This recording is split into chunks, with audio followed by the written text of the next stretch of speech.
on, just give us a second. So this is interesting, hybrid. Yeah. So we have been running this hybrid group for quite some time already. Okay, especially during the weekends. Weekends we get quite a lot of classes where we target the working adults, all right, early childhood and so on. So this is where the lecturer does it. So we have students over here and then this stream. So what you see, there's a camera in the back there. The camera in the back there is actually taking the whole movement, and this screen allows us very specific microphones over here for us to throw our voice. The only thing is this room, we are in the process of renovating it a little bit to put in soundproofing. Yeah. So at the moment, yeah, the echo is very high. You can hear the echo. So that is the issue. That will come very soon. So I spoke to Fu, and he said this is quite simple. You don't need to cover the whole room. It's just certain pieces that you calculate the spacing, and you're able to make it a little bit more soundproof. And that is something that we are looking into. All right, so what we're going to do today, we're going to look into transformative learning. What is transformative learning, and how is this going to impact us as an institution?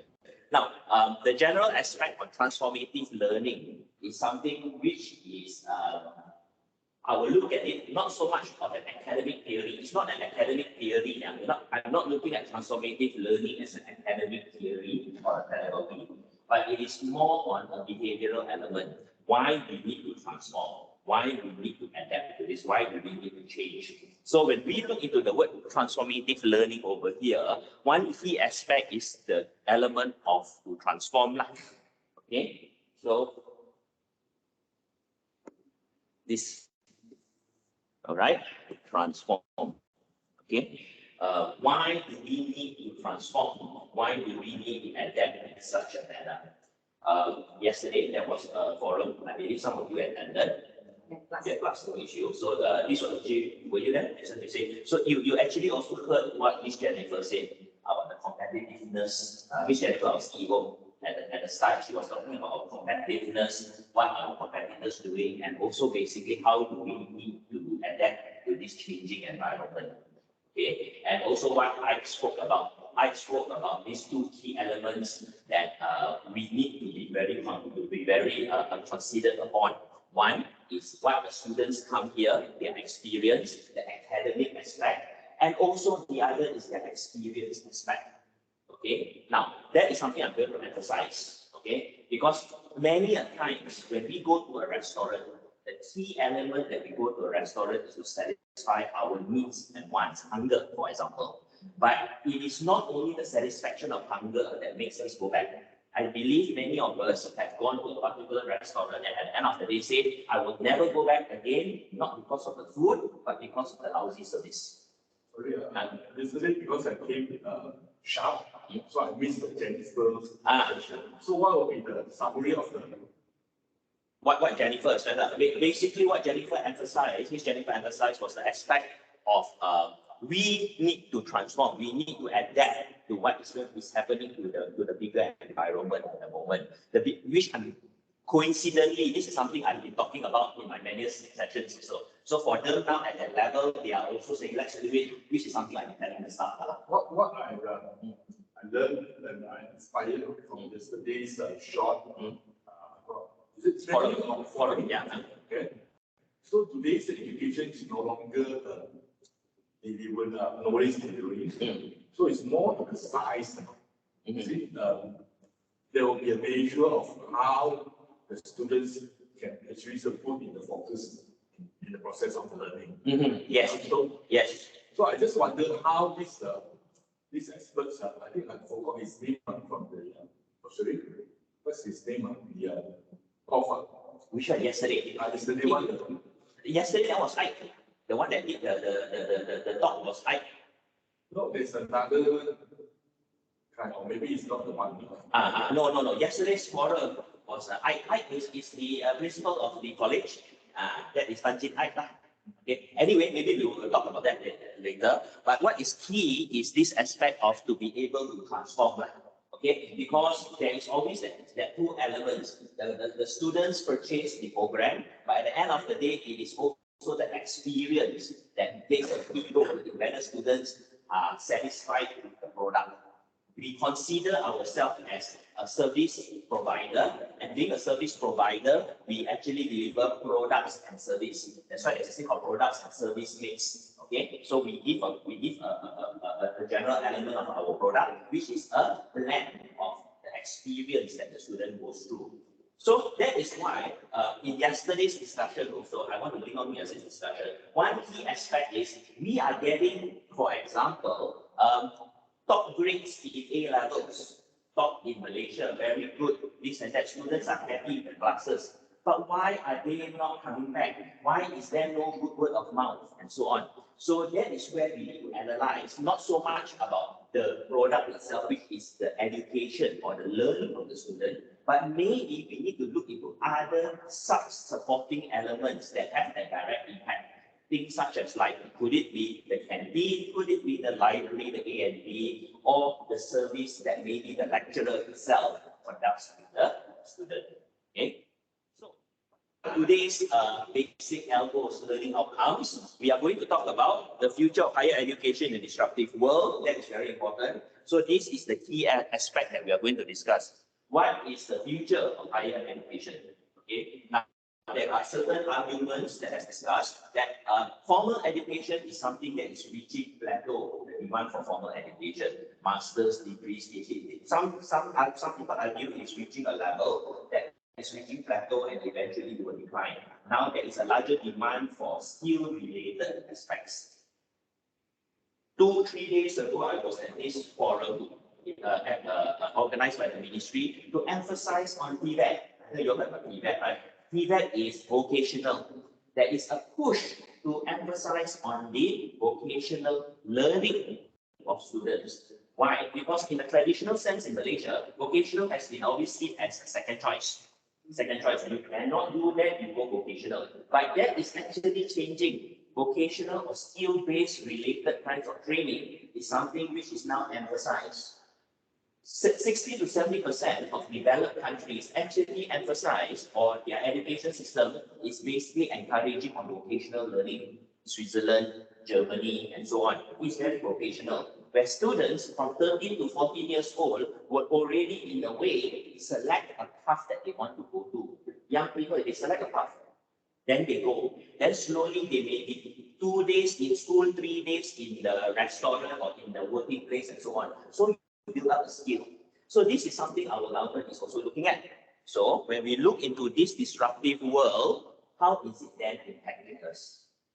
Number 2, I think also 3 days ago, you all read the news in the paper, 72% of a lot of our young graduates say that, why want to study? Why? Got graduate already, get degree in engineering, come out graduate 1,800. So you see, so why? I can get more outside, I can do this, I can do that. Okay, so there is this changing mindset. Number 3, the employers itself. Do employers now regard degrees as important? We are only important when the employer wants our graduates, correct, right? If the employer, big companies, do not want our graduates, then we are useless. We are not providing what they want, because we are here to develop good students that are good in their character, but also demanded by the industry. So if the employers now, Maybank, Citibank, Proton, Intel, do not regard formal education as the key importance, but the skill of an individual, we need to adapt also. Because if we are churning out the same thing all the while, and the employer doesn't want, what is going to happen is our students, when they go out, they cannot find jobs. I don't want apprenticeship. They want plug in and straight away perform. So that is where the changing environment is. So then later I'm going to speak a little bit about our initiatives over here. What are our initiatives? We are very much into online distance learning, open distance learning. This is a school of business, it's very much into it. I'm going to speak a little bit about micro credentials and blended hybrid learning that we are doing over here. Okay. Now, I want you to read this thing, guys. Ladies and gentlemen, those of my friends online and so on, please have a read it. Please look at this. There's this guy named Steve. Steve, huh? Here's a description of him, Steve. Huh? Steve is very shy and withdrawn, invariably helpful, but with little interest in people or the social world. A meek and tidy soul. He has a need for order and structure and a passion for detail. This is Steve. Steve lives in the United States. Now that you know a little bit about Steve, try to answer this question. Is Steve more likely to be a farmer, librarian, or salesman? What do you think? What do you think? Is he a farmer, a librarian, or a salesman? Maybe farmer, maybe librarian. Maybe librarian, okay? Farmer or librarian, what do you think? Farmer, okay, could be. 83 times more likely to be a salesman. Yes, and 22 times more likely to be a farmer. So why do we think librarian now? Why is that? Well, there are a lot more farmers and salesmen than librarians in the United States. You see, there are many in the United States. The statistics show that farmers and salesmen are so much higher than librarians. So why is this? I've actually taken this from this book, this book I got an excerpt. Thinking Fast and Slow. The book by Nobel Prize winning behavioral economist, this gentleman. Why? Because we suck at predicting things. We are very bad at prediction. You know why? The reason is because these words here, we assume there is an assumption. Oh, very shy. Oh, meek and tidy. Oh, helpful. Like that, sure, librarian. But that doesn't mean, right? Yes, this has no relation to actually the job that a person does. It has no relation. A farmer can also be very shy. A farmer can also have little interest in people. A farmer can also have need for order and structure. So these statements over here does not in any way have a direct correlation or impact to the job that the person has. But we think that this person, because like that, either like Indian or something like that. Now, so what does it mean? Because at the end of the day, we start at predicting things. We are very bad at prediction. Why am I saying this, ladies and gentlemen? When we talk about transformative learning, we are predicting, we are predicting what is going to happen in education in the next 5, 10 years down the road. Because we are coming out with products, okay? And our product at the end of the day, which is our students, when they graduate, they need to be competitive in the world. So we are coming out with products. So now we have this product called Bachelor of Business. We have this product called Diploma in Hospitality and Tourism. We have all of these products. And we assume that this is what the market wants in 5, 10 years down the road. Surprisingly, there's a lot of graduates that ended up with doing other things. Of course, that is where it. But they're doing very good. They are. But these many times they're doing very good, we build the skill. But how long can this sustain? How long can this, in a way, what we are doing, make us feel competitive? Because at the moment, what we are doing is a lot of prediction. Okay, we are doing prediction itself. All right, this is what the students, this is going to be. Okay, now, because we do at times make mistakes, who suffers? The product suffers. So in transformative learning, is for us to understand that what is it really that is needed by the student? What do we think the student should be at the end of the day, and what should we do? All right, education has become a commodity where students are outputs of a wild machine. Students, it's like an output. Okay, they come in raw material. 3-4 years, the output. So we are the machine. We are doing that. However, humans are not uniform. Casting mold method. The casting mold method will not work.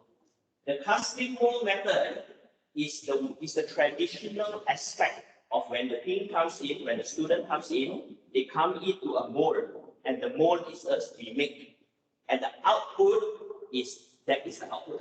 That is the student that comes out in a way. All right. So this one is now no more feasible. Okay, it's no more feasible because humans are not uniform, definitely, and of course, the demand from the employers are also varying. Okay.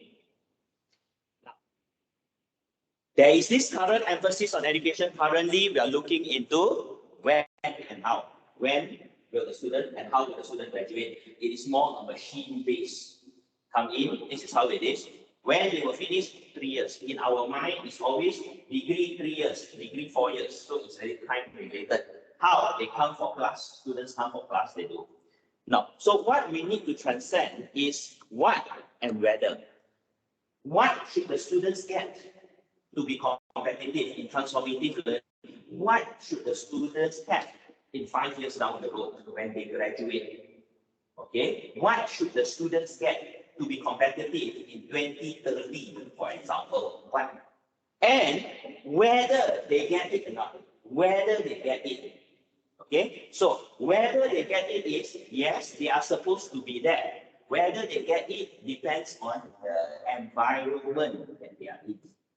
You and I actually, in a way, play key roles to ensure the whether they get that particular outcome. All right? Okay. So there is this. I hope it works. I don't have. No. I got to undo the pen. Wow. Okay. Don't fail me, internet. Coming. Yes. This is an article taken recently from the newspaper. Okay, where actually, okay, of course, it is. I can just quote on what our current minister is saying, our prime minister is saying. Huh? Oh, not scrolling the screen. Huh? Hold on. Huh?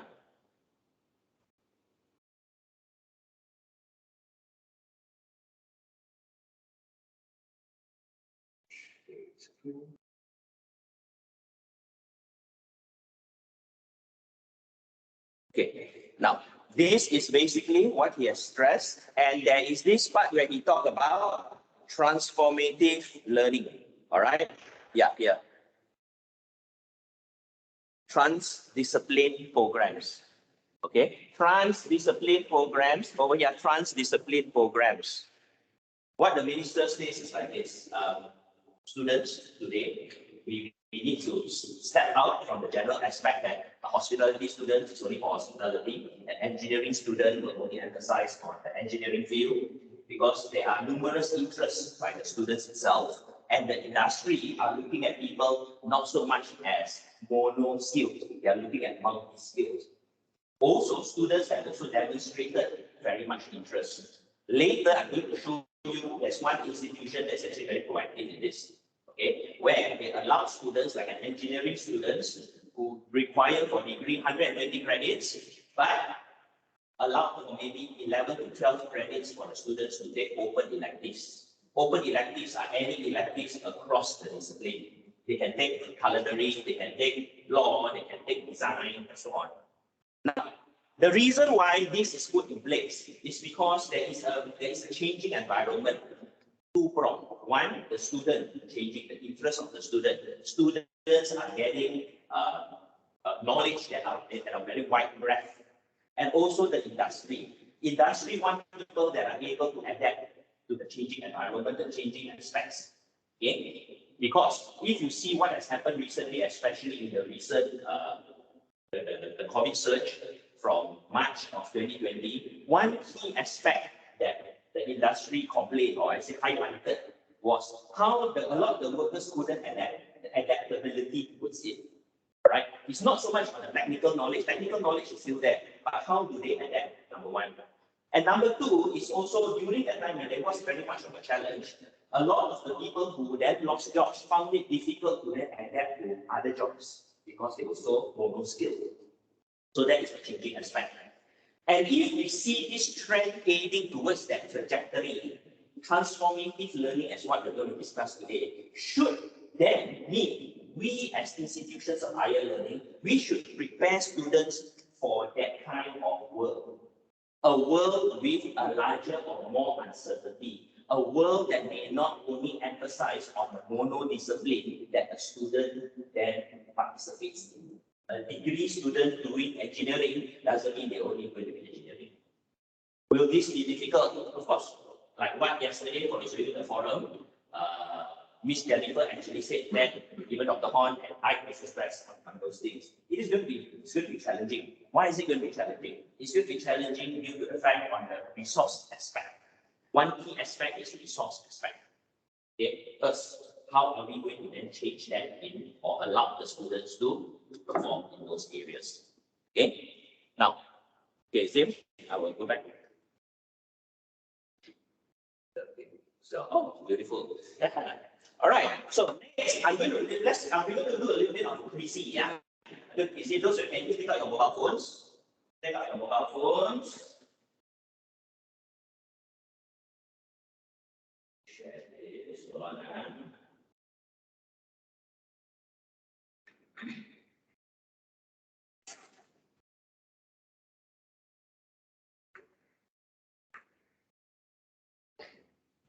Right.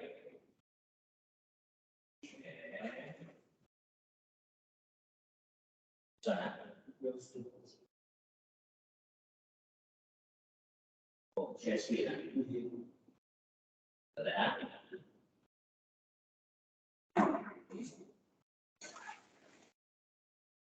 All right, guys. I'm actually you all go into PC and then you key in the code over there. For those of you who are here. There's no QR code. No, there's no QR code. Can you close this? Can you just go into Quizy, then after that type in this code over here. Can you share on the okay.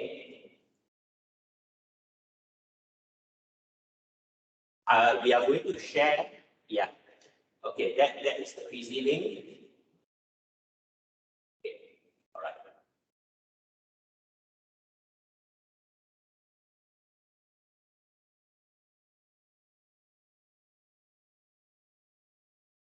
For student. Okay, you guys say yes. You see, some of our friends are already in. Can you go in? You go to My phone sent me to quizcat.com. It's QUIZICC. Oh, it's not that one. No. It's not this. It's QUIZICC. QUIZICC. Go to Quizy. Okay. Then once you go in already, there's this part on the top. You say put in a code. You enter game code. Enter code. Code 497671. Okay. All right. And in okay, now we are going to start. Okay, then let's start. Let's start. Very straightforward. Let's start. Dikejar lagi 497. Huh? 497.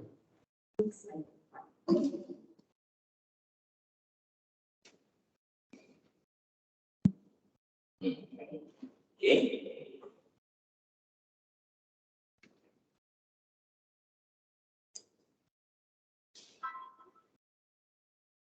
So the first question, do you think the current educational model, diploma, degree, masters will still be relevant in the future?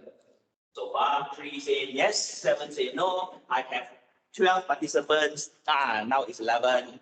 Okay. One more.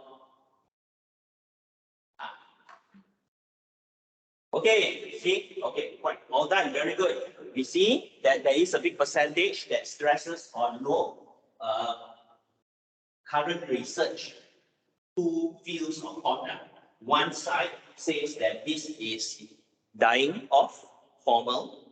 Another side, very much championed by the universities, still say there is a need. Why? It is called foundational skills or basic skills. You still need the basic skills. All right, so there is two schools of thought. The basic skills meaning, like when you go to university, you have the basic skills of communication, you have basic skills of falling down and getting up again, you get basic skills of working with people. A lot of skills have been covered. Correct. Secondary skills. Okay, that can be an argument. So I'm trying to say it on both sides. So a lot of universities still emphasize on that key component over there. All right. However, another school of thought has stressed, like what you all said over here, no, because of the changing demands from the industry. Very good. Next.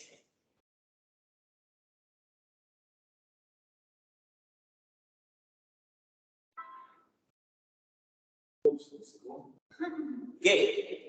By consulting your crystal ball, list 3 skills critical for a person who will join the workforce in 2025. 2025. Critical thinking skills. Okay, so Miko. Why after the first question is the call? No, it should. Okay, you try going in with that. Solutions driven, common sense.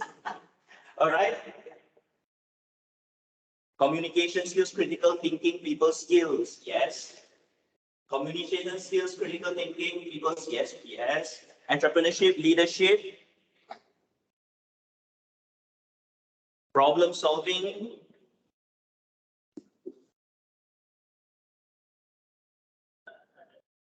All right. Okay, now let's look into it. What we see here is most of the skills that have been emphasized by our colleagues over here are very much skills, not technical skills per se. Not technical skills per se. Technical skills are very discipline related skills. So what we see is in the future, most of you have said that it is more on the getting yourself be adaptable to the society, to the group, to the bigger plan kind of thing, and that is what is important. All right, which is also very true. That was one key aspect that companies tell us. A degree is a degree open doors. But when they come in at the end of the day, we want to see how we really adapt.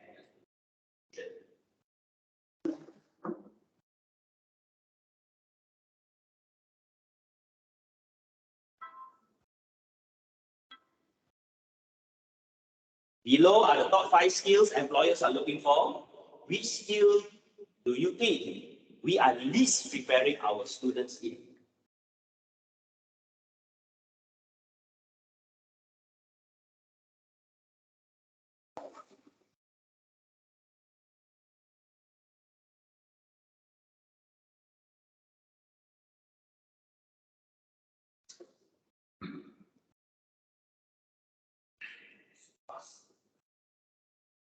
Okay, now what do we see here? 4 individuals say leadership, 3 of them say professional and strong working ethics. Okay, and then we have critical thinking and problem skills. Right, now I actually selected this field because if you look into our NQF document, version 2, the 5 clusters, the 5 clusters clearly state these key elements over here. These are the 5 clusters. And if you look at it, ethics is a key element. And one question I always like to ask my colleagues, how do we actually nurture or inculcate ethics in our students? It is one of the 5 clusters. It is important, but how do we actually do it? All right. Or is what we are doing effective in developing this kind of aspects over here? There is a lot of emphasis that we do very much on the learning part of the student, which is not wrong. We need to develop critical thinking and problem solving. But to develop a complete student, a student that is adaptable to society, even the ministry has the 5 clusters because they find that is important, which the 5 clusters go side by side with our graduate attributes. And the key aspects such as like leadership and ethics are very strong elements over there. But are we emphasizing enough of that? So when we look into transformative learning, okay, is there a requirement for us to then transcend towards a larger emphasis. No way am I saying that critical thinking and problem solving must be equated to ethics and leadership. No, it doesn't mean that I teach student discipline 1 hour, I must teach them ethics 1 hour. No, I'm not saying that. But what I'm saying is, are we emphasizing enough? Okay, are we emphasizing enough? Well, this is what is important. This is what we are not doing enough. And this is already been demonstrated to be critical elements that a student would require when they graduate. Okay? Yeah. And this one is okay.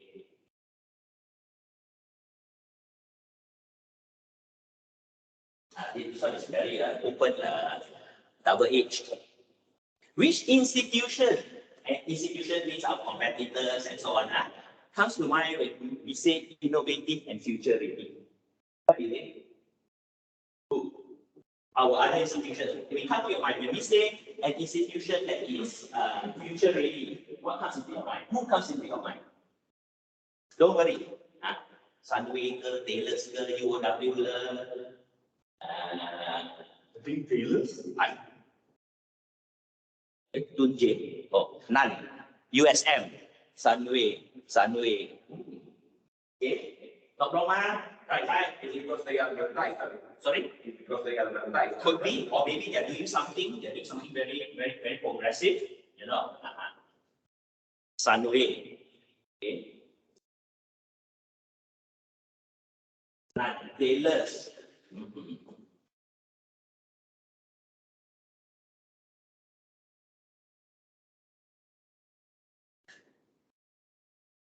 Harvard, Oxford, Cambridge, Singapore, you know, something that, you know, something stands out in your mind. USM, unsafe name, okay. Yes, Sunway.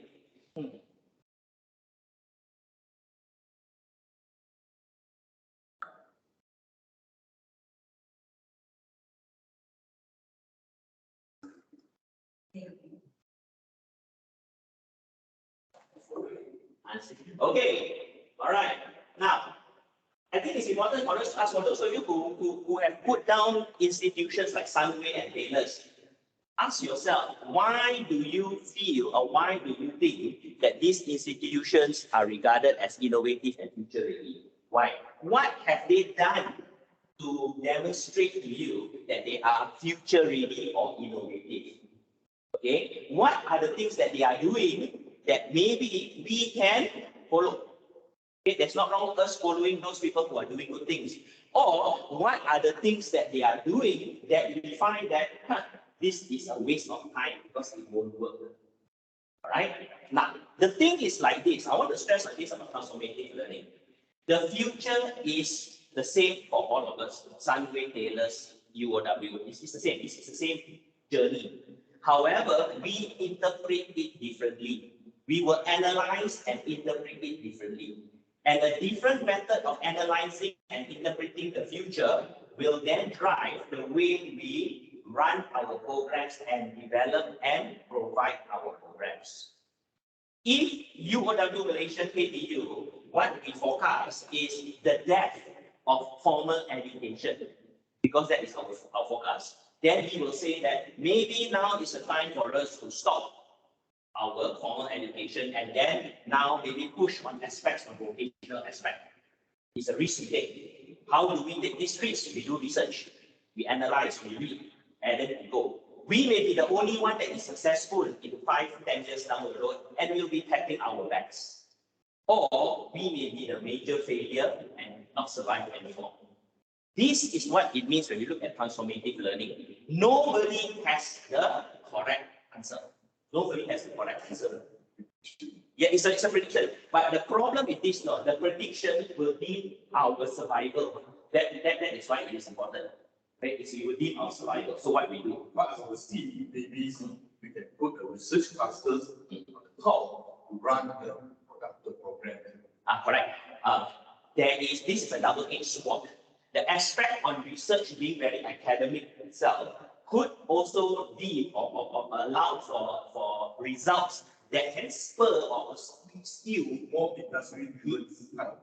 it could be, which may not be actually how maybe the industry wants also to a certain extent. So what we are saying is, at the end of the day, when we look at our competitors and what they're doing, it's important for us to look at it with an open eye, okay, with also an open mind. Is this good? And if it is good, why is it good? Why is this or should this be the way that we want to take it? So it means we need to position. It could be a reposition. What we are doing, not just follow. What we are doing may be in a way correct, or it may not be correct. As I started off earlier on, this is something very hot in Malaysia now, the emphasis on the encouragement of Tibet in Malaysia. The government now is pushing on Tibet, all right? Because they have their own think tank. I'm not saying they are the best think tank, but they have a think tank, and they have forecasted that the trajectory that we are going on our institutional, on our formal education, is actually creating a void in certain key areas, skill-based areas, because on the perception that a lot of Asians have on skill-based related jobs. We are talking about plumbing, we are talking about electricians, we are talking about all the things that is a perception. Once that happens, there is going to be a void, lacks of people, so they need to push that up again. All right. So 3 days ago, in the news, as I want to emphasize again, Tibet was spoken upon. All right. Not so that I was in this forum, so the government is speaking about this is what we want. The industry partners are saying at the end of the day, we want people who can do. So this is the area that we want to go. They are encouraging us, institutions, to look into Tibet. We are not traditional Tibet people, but now they are encouraging us to look into Tibet. All right. They are also now using statistics of developed countries and how the developed countries, many developed countries, have always emphasized on Tibet and look at where they are. Okay, so this is placing, product placing from our side. Okay. Go back to the slide. Let's close this up.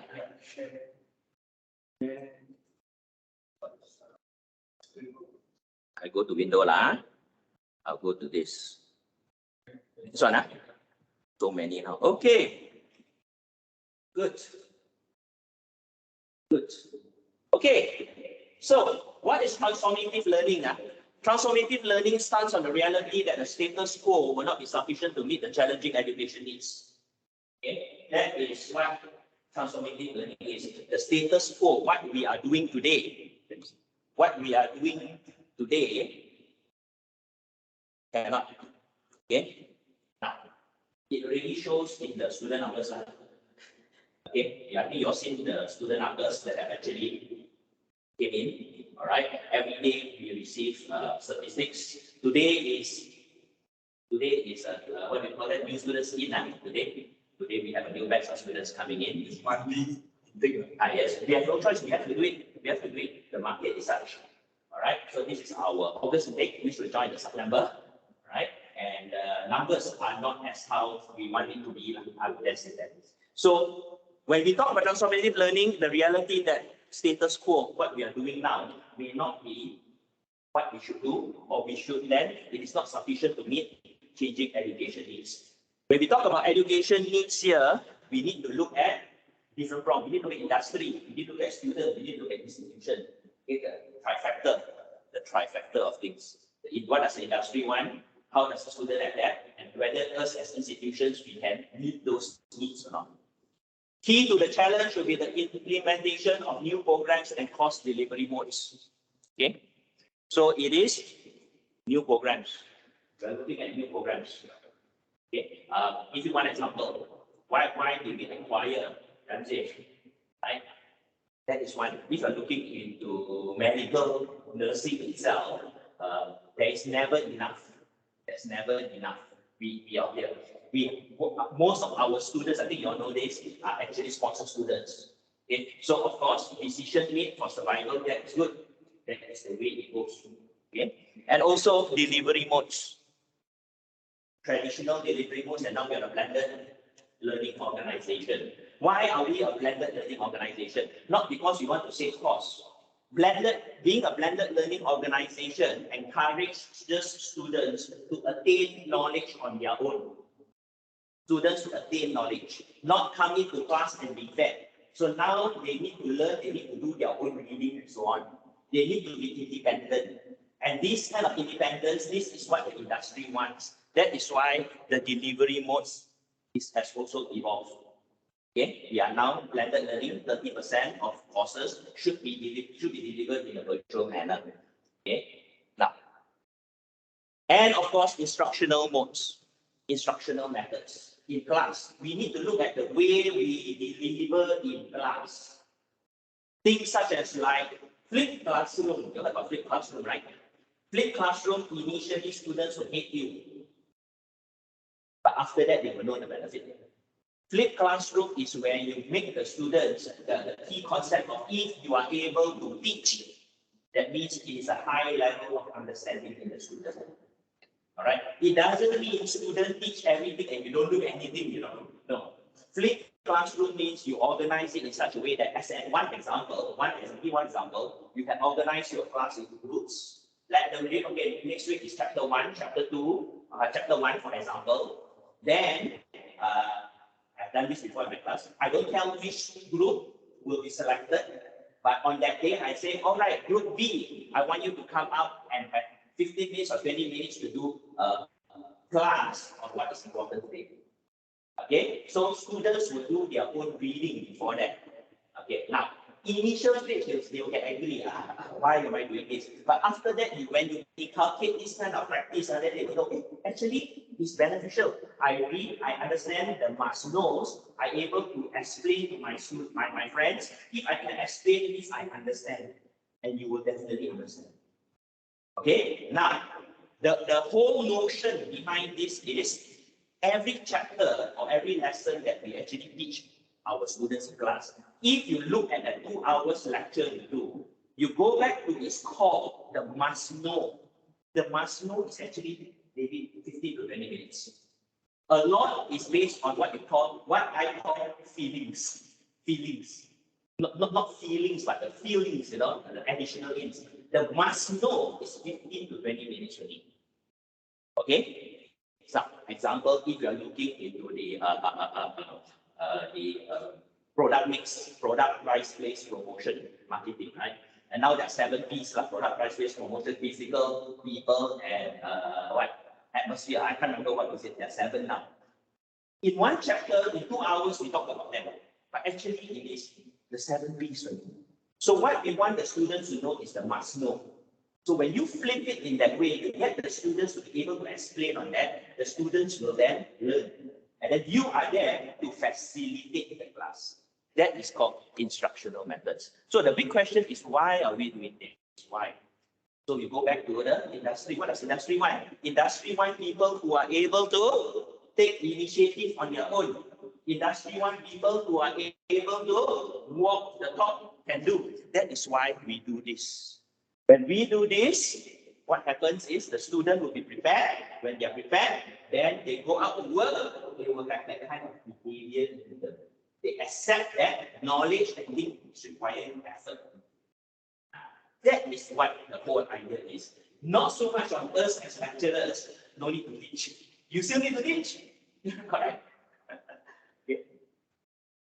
Now, why is transformative learning needed? Now, it's basically when we look into the general flow of education, when we look into education 1, 2, and 3, just a bit of a nutshell. Previously, in the more, when we are looking into the 19th century, where people make things, they only make one thing. Then slowly, there is a requirement for, until where we are today, or not only do we make, we have things to make for us. So the whole aspect of demand has evolved. So because if the demand evolves, education will also evolve. Like you see 3, where we are supposed to be today, I will provide you with the resources and content, and you need to, and so you can learn what you need.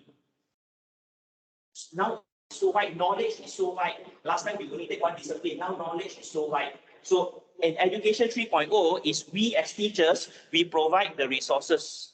We need students to be able to go and take the resources for their own and use it on their own. Selection of resources is critical. It is like this. Anybody can buy mangoes. Anybody. From a 2-year-old boy to a 100-year-old man. But it requires knowledge to buy good mangoes. If my wife asks me, go and buy mango, I got no knowledge, I go there, go to the shop, and take, go back. You may be lousy. But for me to buy good mangoes, there are what they call conditions. Smell, feel, color, and this requires knowledge. Knowledge requires learning. Once you learn, you apply. This is education 3.0. The knowledge is there. At the current stage that we are in, knowledge is abundant. We need to guide the students on where to get the knowledge, how to get the knowledge, and the right knowledge. That is education 3.0. Okay? We, at many times, we are still stuck on this. All right? Where we still feel that we are the one that gives the knowledge. At times, you reach a stage where students actually have more knowledge than us. Okay? Why? Because this is very clear. From here all the way to here. Okay? Where are we heading? Malaysia cannot be a manufacturing hub anymore. We are not more competitive. Labor high. So if labor high, not competitive there, where else can we go to? We need to look at avenues for growth. All right, even China has its manufacturing hubs, no more competitive. China's salaries are high. So where do we go? All right, because everything comes down to dollars and cents. So for us, where is our growth? We cannot in any way build or train our students for the Malaysian economy no more. The world is now no more just Malaysia or Asia, it's an international aspect. We need to train our students to be adaptable anywhere. The generic skills, not saying only skills for Japan, only skills for US, only skills for Vietnam, no, but to be able to be adapted and accepted, because now the whole environment for employment is not only in the country because of this, the changing aspect. Now, we may say, hey, but a lot of them don't travel, yes. Who knows, the future will not require them to travel. They may be working with an American company virtually in Malaysia, but they are still then working in an environment where their demand is very different. Okay? I know of my ex-students in hospitality who are working for like Expedia, Shopee, and so on. So their job is at home. They all just go to the company, but then they are liaising everywhere, right? Okay, that is what skills. Even bank officer working from home. And they The high-end manager. Yeah. correct. And what kind of skills do they need? Now they need to adapt differently. Okay. Future jobs report. Now this was in 2018. The reason why I still maintain this was because in 2018, the World Economic Forum forecasted that in 2020, this is what's going to be. Now it's 2020. That's why I wanted this. All right. So they say that emerging will be on this. All right. Things such as like AI, data analytics, data specialists, blah, blah, and so on.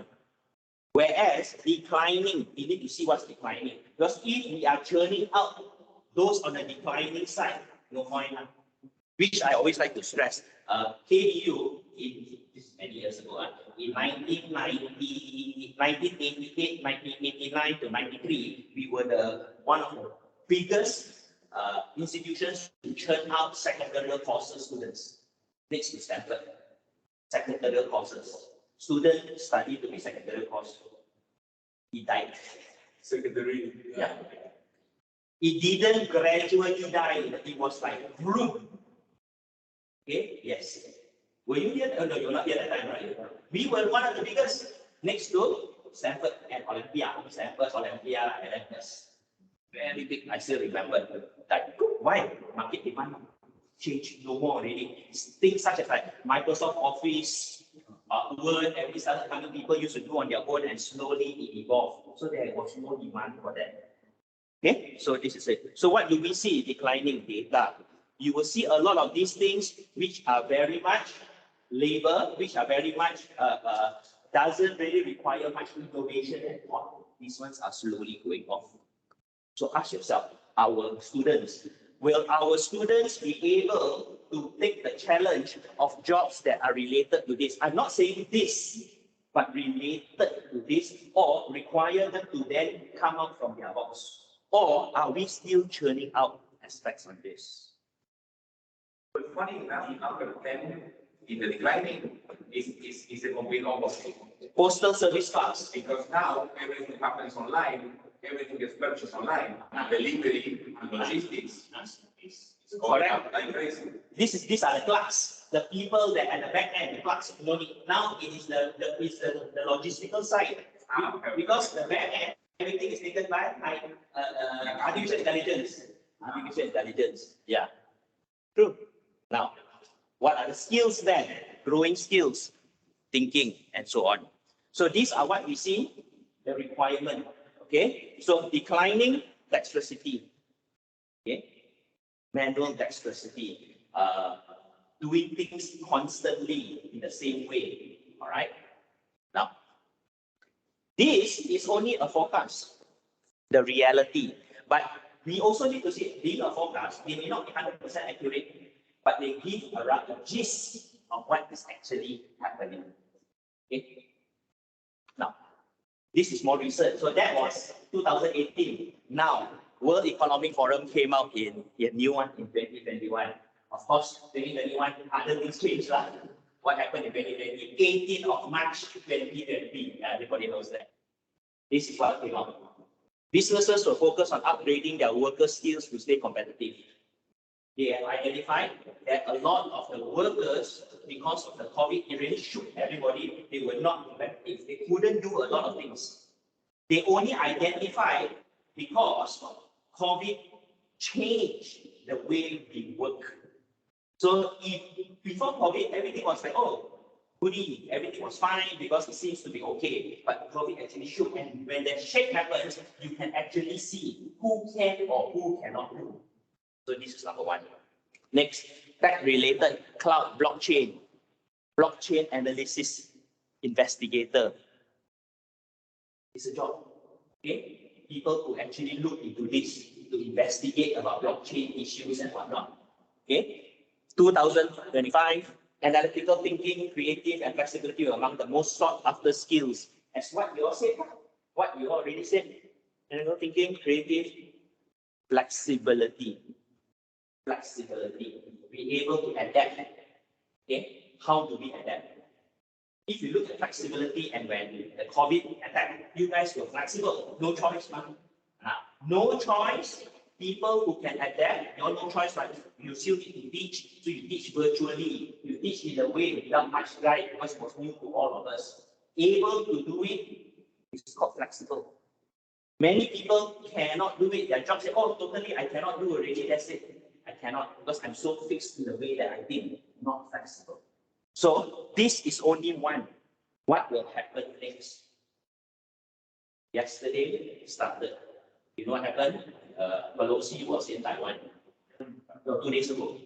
And now China is doing military exercise surrounding that area. The supreme leader. The supreme leader. The supreme leader. Now, flexibility would mean you need to also think. US, last week, the government opened up $250 billion grant, if I'm not wrong, to develop their chip business in US. Microchip. You know why? You may think US is the country that makes very high technology, but most of it are made in Taiwan. TSMC, biggest company that makes chips, is a Taiwanese company. So they are not putting all their eggs in the basket. They are also being flexible. They also know. So now they are giving grants to the local US manufacturers. It would work. It would work. Okay. It may not work, all right? But this is what they are doing. This is what they're doing. Why? Because they know things are going to be very unpredictable. You will never expect it to happen. But after COVID, anything can happen. So this is what they're planning. This is what they're doing because they know the one thing in the future, one of the main resource is going to be chips. They look at cars. Without chips, cars are not coming out. You see, all this like mobile phones and so on. This screen. This screen, exactly. So this is what they do. Billions. The US is actually investing, giving grants to their local industry because they're not competitive local industry. Labor high, everything goes to overseas, so they are thinking again. Next, socially conscious and environmentally responsible society. This is what is happening. What has happened during COVID time? People tend to realize or prioritize importance. They suddenly stay at home, seeing the four walls, people, self-actualization. I had one colleague that resigned, not because she retired, but because she self-actualized. Family more important. No, seriously, it happened right now. So, this is socially conscious, environmentally responsible society. Companies, we want to adapt into that. So, what are we doing then? Okay. Content creation, social media, management, content writing. Also very big.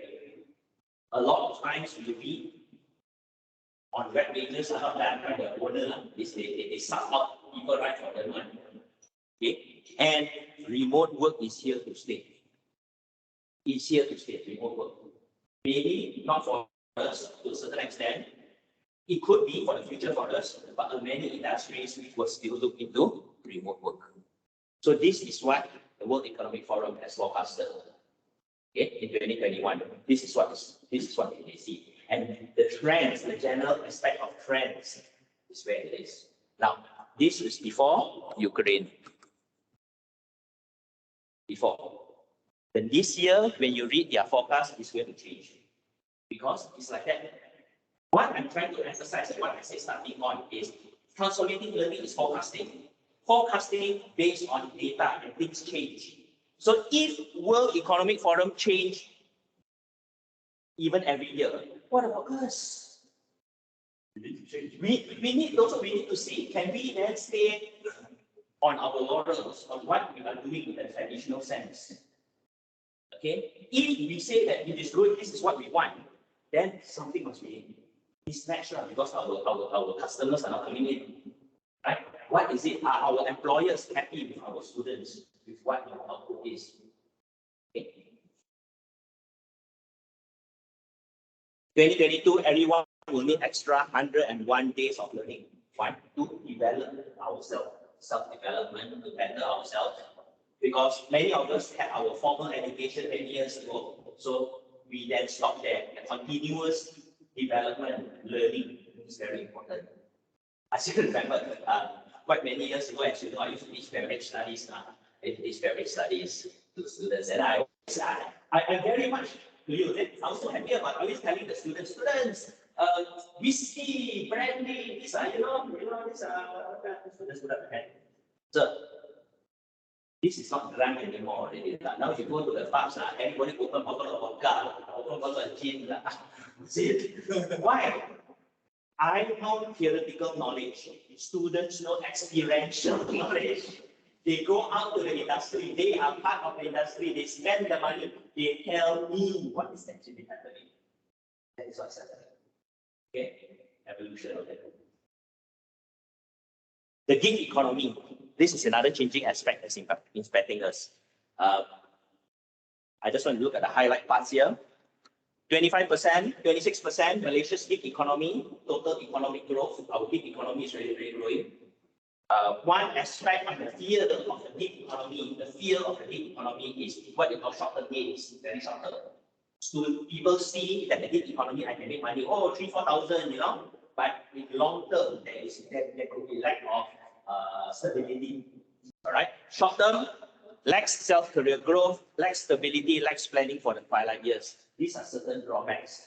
So when we see this and the attraction of the gig economy, it goes hand in hand with what I said earlier on. Remember 3 days ago, there was a report to say that as high as 70% of students after SPM say they don't want to do Q3 education. Don't.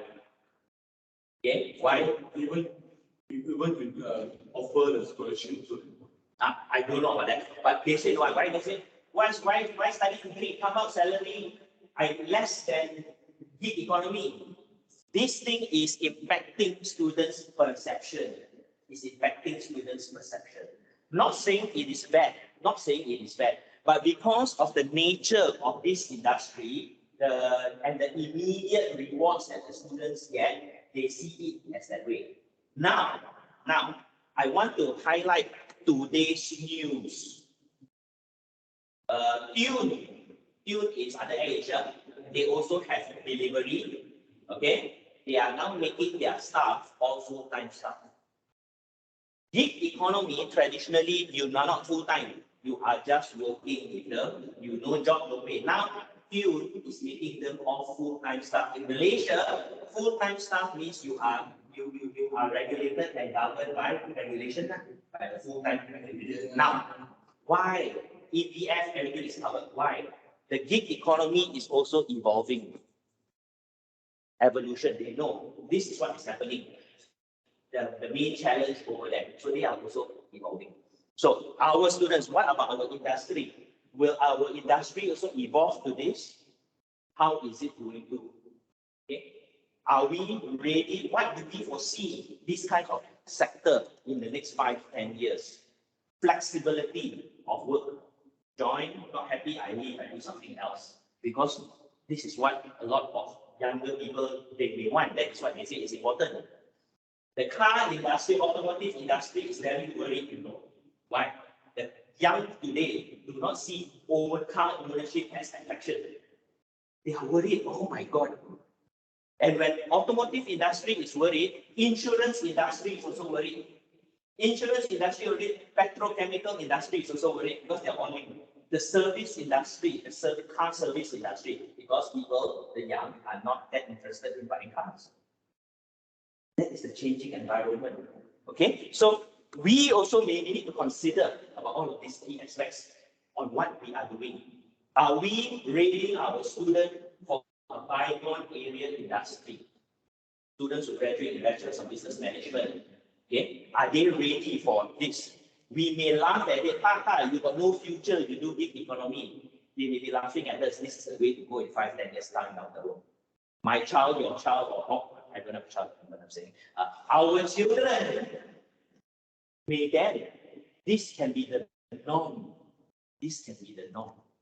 Who knows? Okay. So, young people need skills and experience for jobs of the future, not the past. This is it. We need skills for the future. That's very important. We need to ready our students. We need to ready the young for jobs of the future. So what are we seeing? We are seeing the changing aspect of things, right? Certain things we may say, this will never go. This will never go. This job will always be there. Now we even have e-medicine. I'm here with Great Eastern. You know Great Eastern Insurance. Great Eastern Insurance, you can actually subscribe to this thing called e-medicine. You got sick, you can actually go inside there and speak to the doctor. No need to physically be there, you know. You can actually have consultation virtually. For me, I will see doctors in the best time, you know, because when I need something, I go to pharmacy, they will actually suggest me to buy. Yeah. Yeah. True. So I don't need to. No, you only see doctor. Yeah. But sometimes we still need the expertise.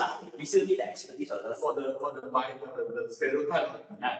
But what I'm saying here is the traditional aspect of physically going to the doctor.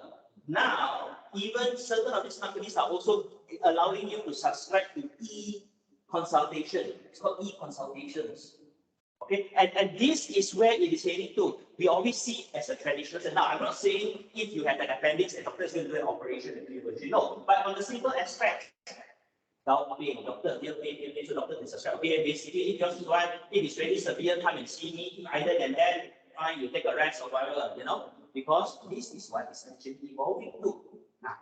So, something that we thought would never be is now heading towards that.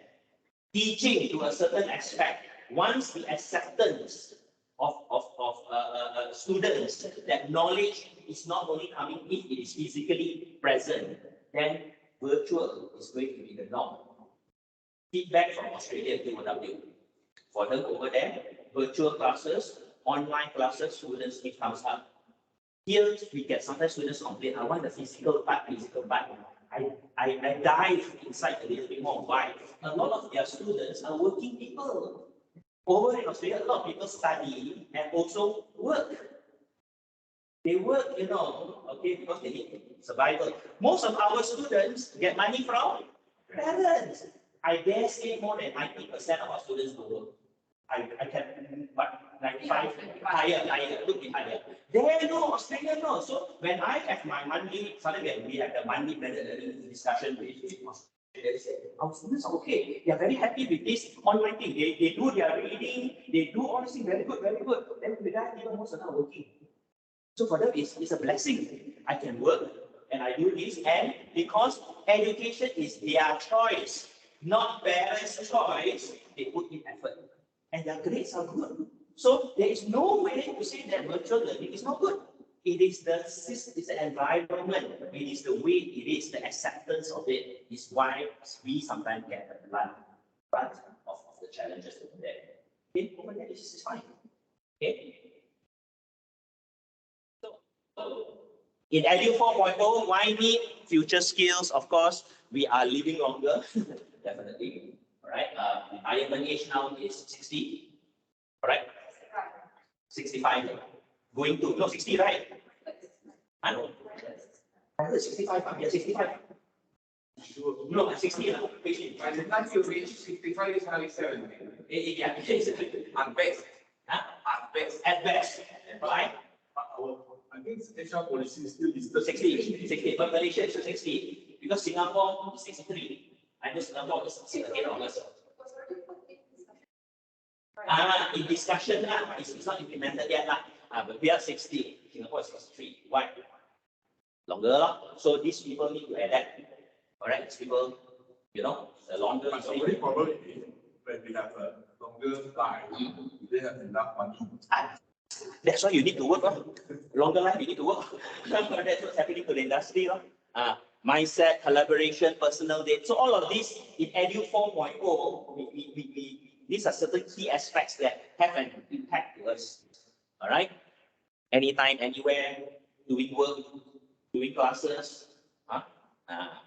Peers and mentors is a key aspect. Mentoring, flexible delivery, and so on. Okay? So when we talk about Edu 4.0, there is a lot of things that can be done.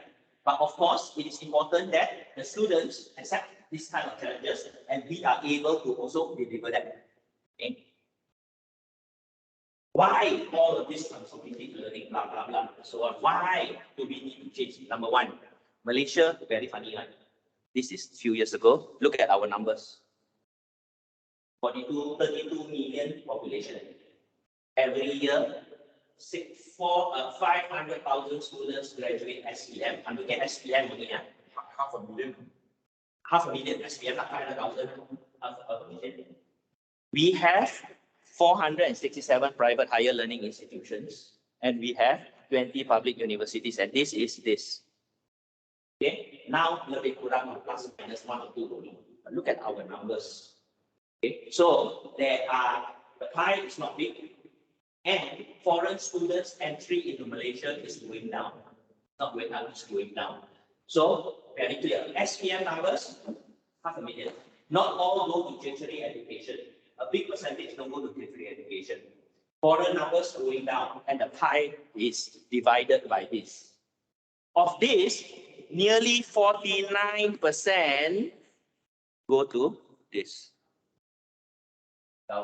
So that's 51%. So 51% is shared by this. Of course, there are those which are what you call on top of shop lock. But of course, we also have tailors. We have tailors, we have on top of the shop lock. Okay? Now, look at the numbers. So, because of this, we look into this in Malaysia, that is the impact. So we need to be competitive. How then do we competitive? How do we get a bigger share of the pie? Currently, our pie here, maybe now we need a little bit more. What makes them come to us? That's what's important. Okay. So with that, it is important for us to then discuss this. What is the future of higher education in this disruptive world? What is the future of higher education? We already see demands change. We already see students change. We already see the market is so saturated so much. What future? Not are we in the right field?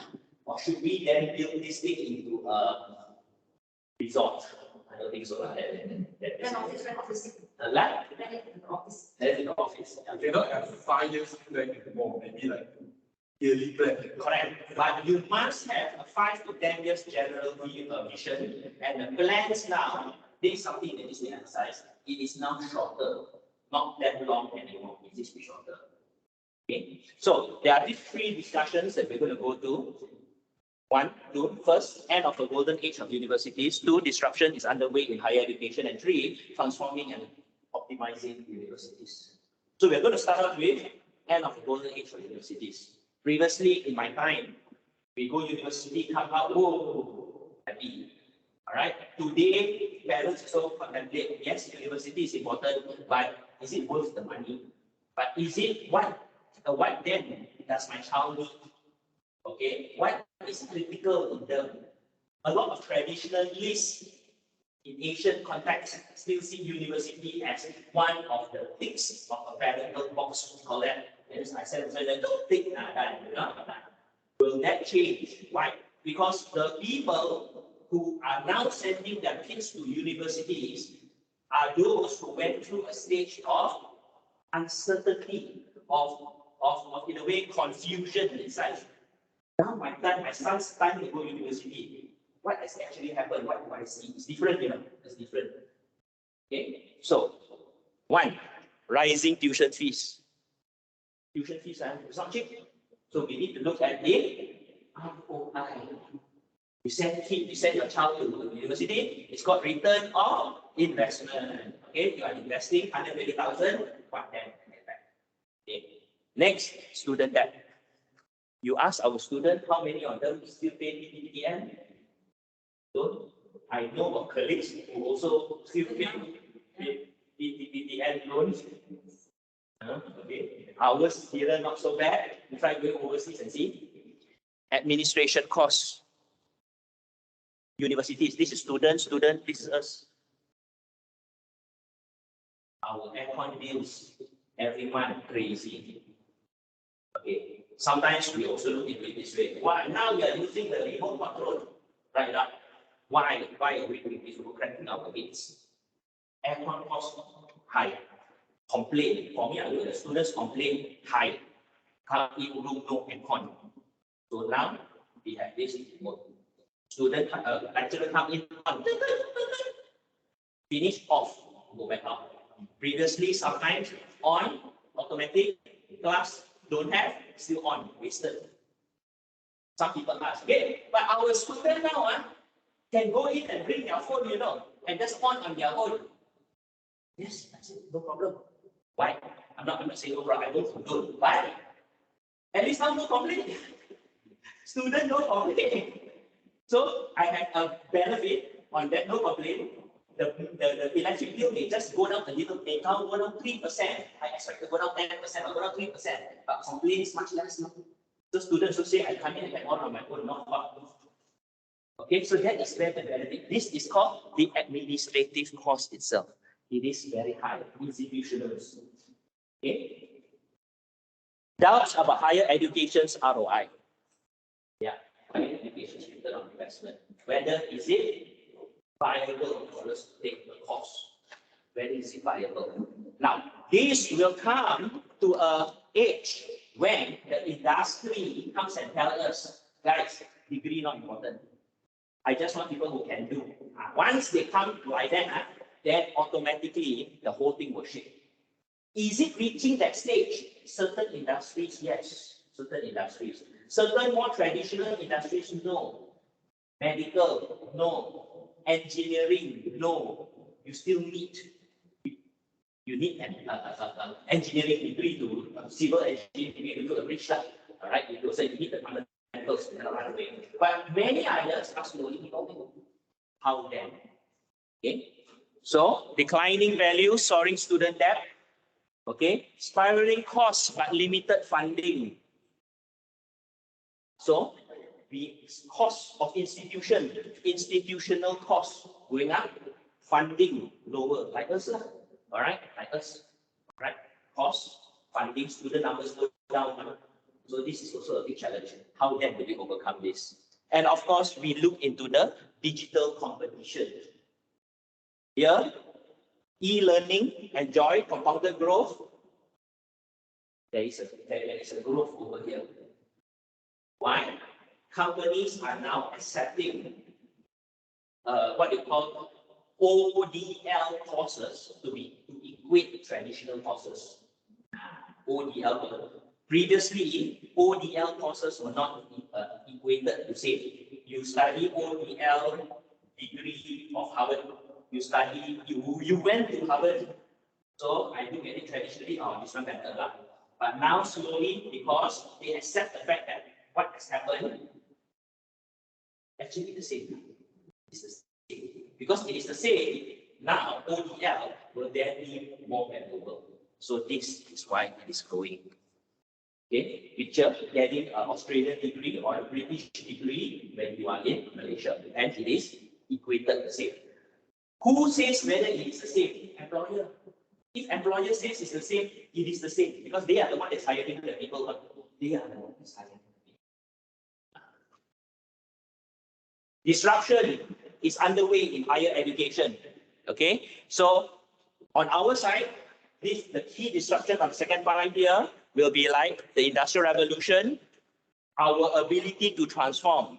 Okay, this is very important. Higher education, private higher education institutions have always been what you call container ships. For a container ship to turn 180 degrees, it is not as easy as a car. It takes hours, time, very slow to turn. By the time you turn, the weather would have changed.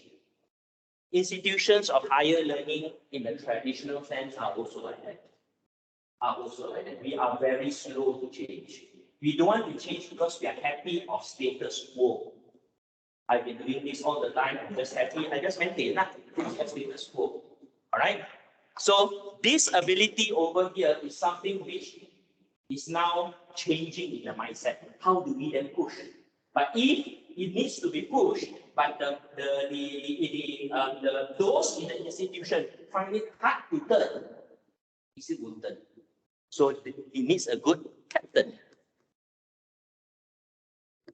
Yes, ability to transform. And this is a big disruption. This is a very big disruption. Okay. And of course, demographic changes. Demography itself. Our students, who are our students? I will show you. Okay. Declining domestic, growing international numbers, but in Malaysia, no. We don't see a growing international number. We confirm declining domestic enrollment. We need to increase this. There must be. Because currently, I think this year, more foreign students. Still very low. Actually, still very low. Compared to the year before. Oh, of course. Last year, they couldn't even come in. So a lot of them, before pandemic, it was still low. It was still low. But compared to the years like Taylor, I think they are more. They are more. They are, of course, because they are really a big number. Of course, they do. All right. So when you're talking about this, domestic numbers is one later I'll show you. Right. Now, simple statistics. This looks into Malaysian demographics. You look into the percentage in 1970. The Chinese 35.4%. Okay, now why am I looking at Chinese and Indian here? Because we as a private institution, our main market is this. Alright, our main market is this. So when we target, we market to a lot of this. Then what you see is, as it goes up in the year 2000, the numbers have gone down, 27.8 and 9.6%. Alright, Then when you look into the year 2010, what we see over here is Chinese 24.6, Indian 7.8. And now, this is most recent, 2020, 22, 28. This is demographic change. Look at the demographic change from this year. This is 50 years, and look at the drop.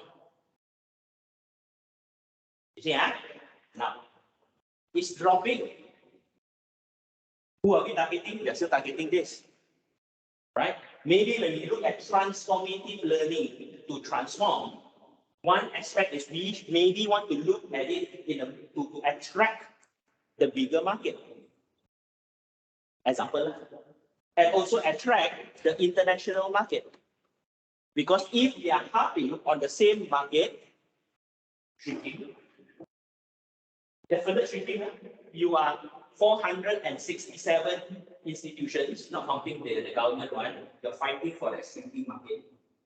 Right? Okay, demographics, number one. Unless you can come up with a product that is so unique to the demographics that you have no competitor. I'm sorry, but it's technically not shrinking. What is shrinking is the comparison in the mix of the visitors there. Yes. But there is more population. Population is growing, it's not declining. This population is declining. In the big picture, in the comparison, it's declining. Yes. Not in numbers. No, this figure is declining. Also, the Chinese population is also declining because we are not having enough children. Huh? Sorry? Why have I children? Yes. So generally, we are in a negative growth. Last time, I think more than 50%, all the girls that want to. It's changing.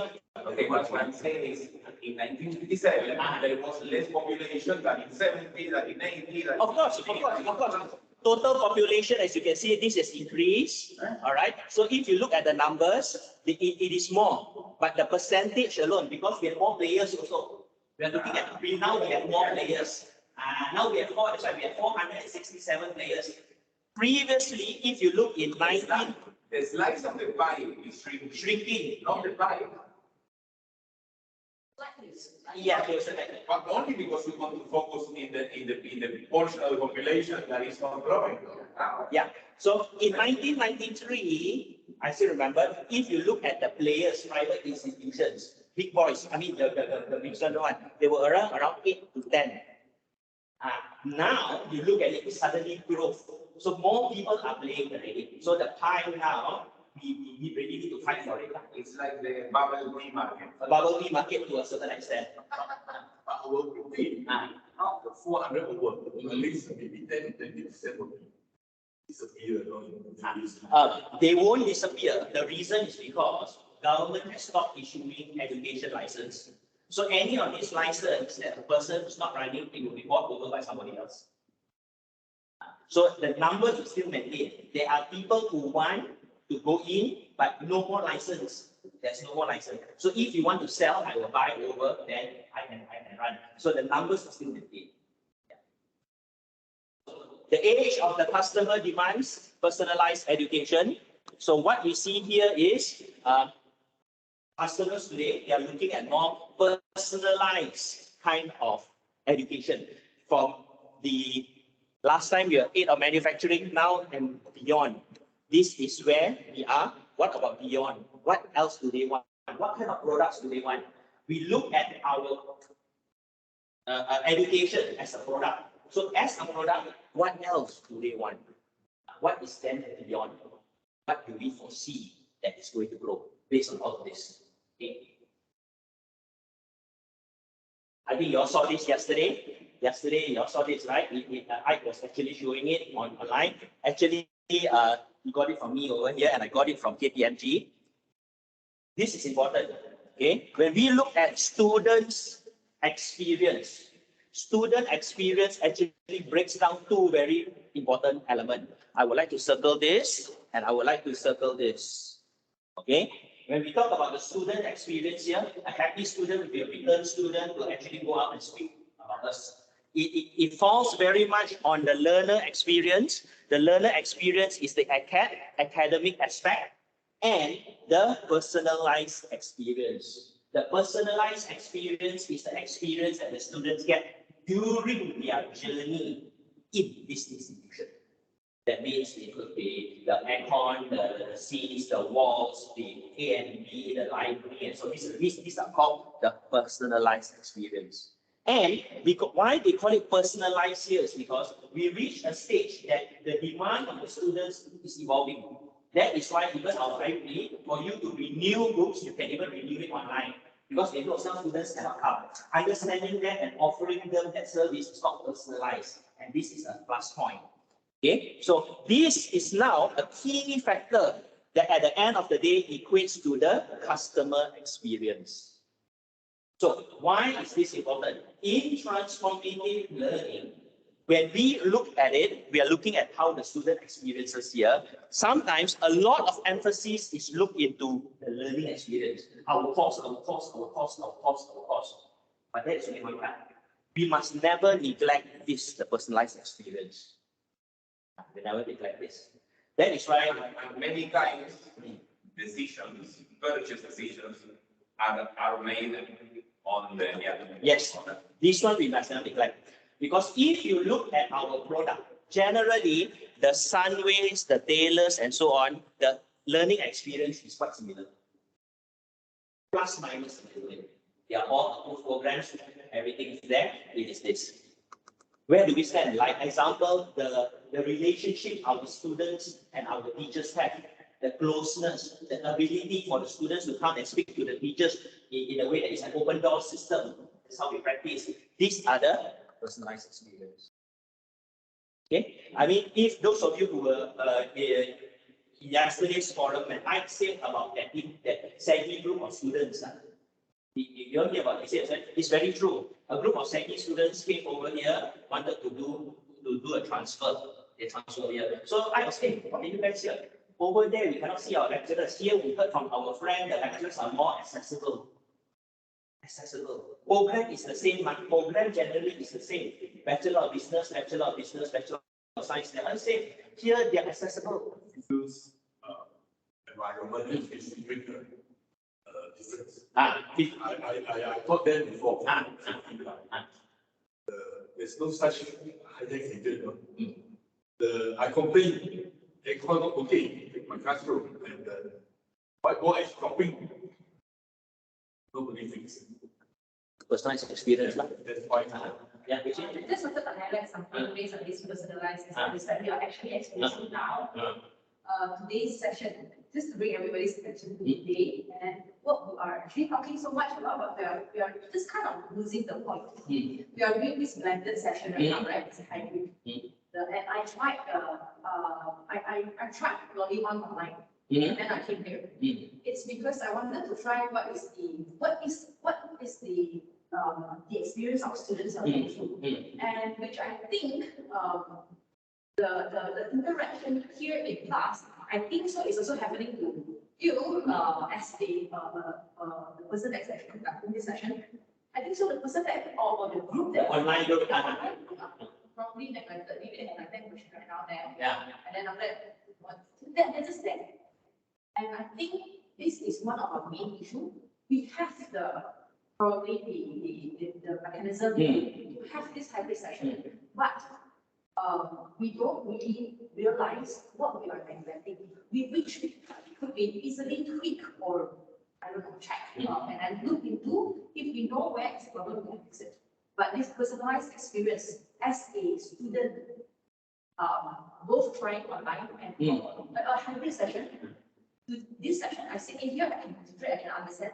But then if I have another place downstairs, she probably is saying like, what is giving me a headache, and that's the reason why I came. Because the room, we have this facility, but then the room, we check with the students what is the point, what is the difficulty, what is cutting them off.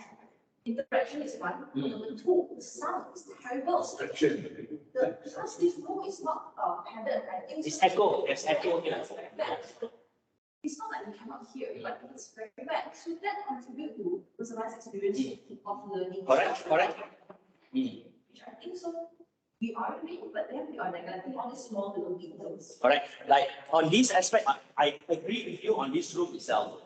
As I said earlier on when we started, we are in the process of getting soundproofing because that is one aspect of this room that is still lacking. The soundproofing aspect. Since during the pandemic, so our students are having online classes and they are grown and sharing with, like their siblings. Yeah, yeah. So imagine that how can they focus there's such a bad environment and there's so many things happening and that sharing And the area is they cannot focus. It is difficult. It is definitely They're not allowed to on because I want to ensure whether they are following. They're not allowed because I don't know what is happening. There are a lot of other people. Mothers might be cooking, and then maybe the brothers, little brothers is like crying, and no, they're not allowed like video, not allowed like sound, so there's no interaction. True. Yes, your point is totally true over there, which is something that this needs to be considered now.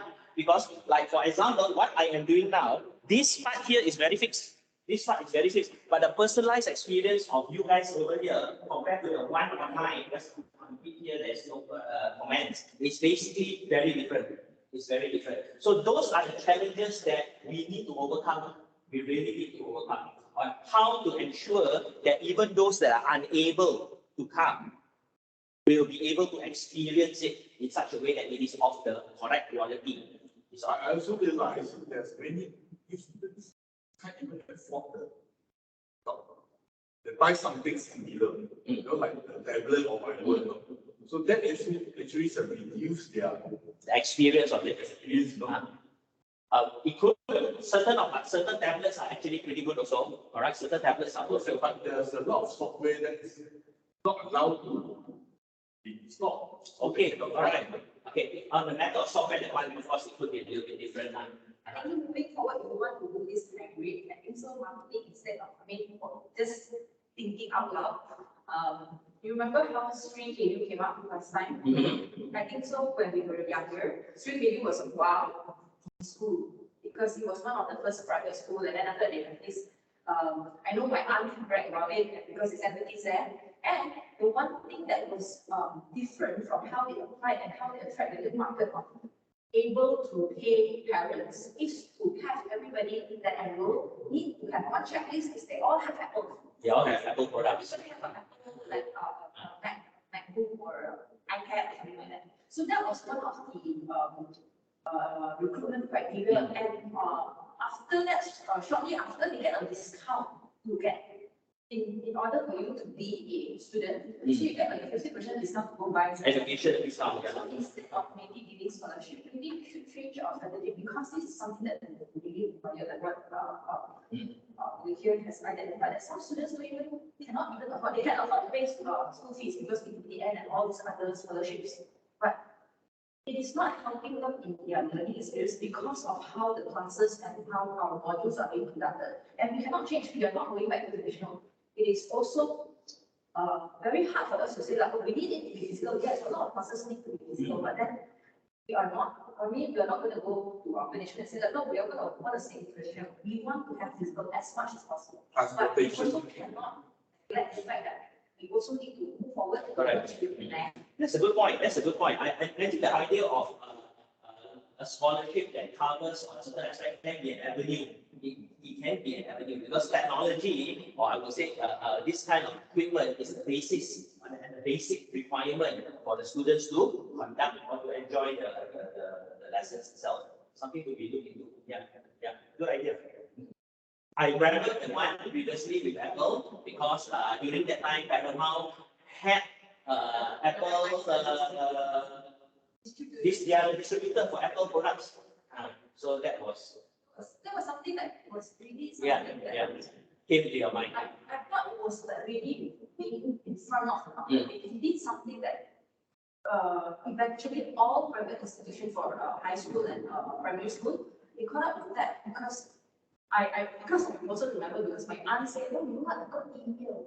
Email is like parents receiving email is like during that time email was a big thing. Yeah. So for parents to receive an email because the kids have homework. It's like, wow. So that was something that really, I mean, Good point. Something that can, it's a good idea over there. Yeah. Okay. Now, so basically here is to emphasize on the, previously when we talk about online was just supplement. Online was really supplement. Dengan you have online, you use virtual resources over as a supplement with your traditional. But because of the pandemic, it is now changing. It is now changing itself. So it is now no more seen as just a supplement, but it is looked as the technology itself to be used. Of course, many institutions are in a way doing it in a blended environment, right? They're not going totally on one side nor the other. However, there is always thought that it is important for us to be ready to make sure that the students are competent, just in case, or I would say this is required, the competency, because this is what the industry wants, for the person to be able to adapt to this kind of new technologies and so on. Okay. Now, transforming and optimizing universities. So the next and the third aspect here that is also critical is many higher education institutions around the world are at or fast approaching a crossroads that will define their future in terms of strategy and operating models. Okay, so institutions now are really thinking like us. First thing, do they transform? That means, do we transform? Do we head towards the blended aspect? Do we need to, or can we just maintain status quo? Number one. How do we optimize? All right, if we see cost escalating, okay, and we see revenue going down. So how do we optimize our output? That is a fact. We need to understand that is a fact. And do they do nothing and react later? We do nothing only when in the future something happens, we have no choice but to change, which is very sad, because if we may be too late, things can actually happen. Or do they do nothing and face the inherent risk of inaction? Totally don't do anything, accept as how it is, and go as how the flow goes. So this is what universities like us are actually experiencing. What do we actually do? If we transform now, are we doing the right thing? Are we heading towards the right path? If we don't transform, what will then happen? So how we look over here is this. That is why individual schools have autonomy on certain areas. Okay, like you and okay, there can be discussion to say that actually for this sector, this industry, this is where we want to get to. Okay, business school, why is business school championing ODL? Okay, this is what business school is doing. Because during that time under Dr. Brian, there's also understanding that this is the way it will go. There is not much cost in investment, but this is the way that it will go. The ODL route. Okay, so that is why they are championing it over there. PAC also looks into micro credentials and MOOCs, PAC, because for them they're thinking, they have the ACCA. ACCA is an external exam. So whatever the students learn is generic. So that one we can do it virtually, and a lot of them are the students they have identified are working people. Something is listed one of the declining. One of the declining. Okay, but they are doing that because they are most of their students are working. So their pathway that they are looking at, they are going will be on micro credential aspects. So they are actually championing on those things. This comes down to individual discipline. Okay, so what we are saying over here is when we are looking into transforming and optimizing our institution, it doesn't have to mean that what business school is doing, you must do, or what you do, business school must do. No, it is important for us to see our own micro environment because you guys are all very different in your target. Games is different, hospitality is different, business is different, and so on. Law is different. Okay, now if you look into where is, example, the law school heading, how is it heading towards to? Are we then just going to be like a teaching center? You see, so these are the strategies that we need to take. If we are now going to be like a teaching center, example law, okay, because the exam is an external exam, then for us to get a larger catchment or a bigger aspect, shouldn't we emphasize on virtual now, do it in such a way so that we don't need students physically to be here to learn? Could it be? If we need, what were the challenges, like what Mixin was saying? if we really want to head towards that pathway, then maybe the student's experience then needs to be looked into. See, because that is a strategy that you want to go. Because no point, I think this is right, student numbers for the school are maybe at 35 for whole school. So if you're looking at that, and we cannot live on that, shouldn't it be better for us to head towards another path? See, so this is how it is seen. If we take hospitality school, I believe the culinary ones are still maintaining the numbers, but the hotel numbers are actually, yeah, I see the numbers are quite amazed. The feedback is basically the intersection about the hospitality, because we don't set it as hospitality, it's international hotel management. We are usually set up. Nobody wants to work, nobody wants to pay so much for a cert that they will not get in the investment of the certification. It's not the fact. They don't see the purpose or the critical thinking, problem solving part, because it was not so that we sold to them as a hotel management. I want to work in hotel, I want to manage hotel. So I think so the starting point of how we are selling it is not really going. Okay, so when we talk about transformative learning as what we look at over here, and we see just those aspects, then maybe we need to repackage it now. We need to repackage, and that is a fact. Because if by maintaining the same, do nothing and react later, you'll be too late. How do you record it down that you want to do something, but then nothing is done? I think it's reality like this needs to be done now. This needs to be addressed. This needs to be addressed because however it is, I still see the numbers, and I normally do see the hospitality school because of the many years I've been there. I see culinary is still there. That one is really not so nice. Okay. Now, one thing, in my opinion, one thing very obvious is the quality of our frontline. Marketing people are not as aggressive as this. This is also one of the key aspects. because currently I have quite a number of parents and students issues sharing. Okay, of course that can be an area, but I believe on that. If you compare, okay, just for one comparison, compare to the payers. Yeah, all the high level of the managers are 24 hours. That come to the new recruitment. And ours is takes like few days, and sometimes like a week. No reply. I think so. It's also because of the population that's growing. It is happening. We are dealing with our students. Our students, it's the teaching population is still the same, meaning the quality of the education or the content of what is delivered is probably good for the past, I don't know, last time we said 15 years ago. Yes. We are still maintaining that because we have a lot of the similar type of people that's around. But the thing is, the students are also changing. Generations are changing. Students right now, compared to when I was a student and when I first started teaching, last time lecturers say sit, they sit. Then after that came to the Y generation. Now it's called the don't bother generation. You tell them something, they just blink. You are going to be very, very, very, very grateful if they actually blink. They just look at you.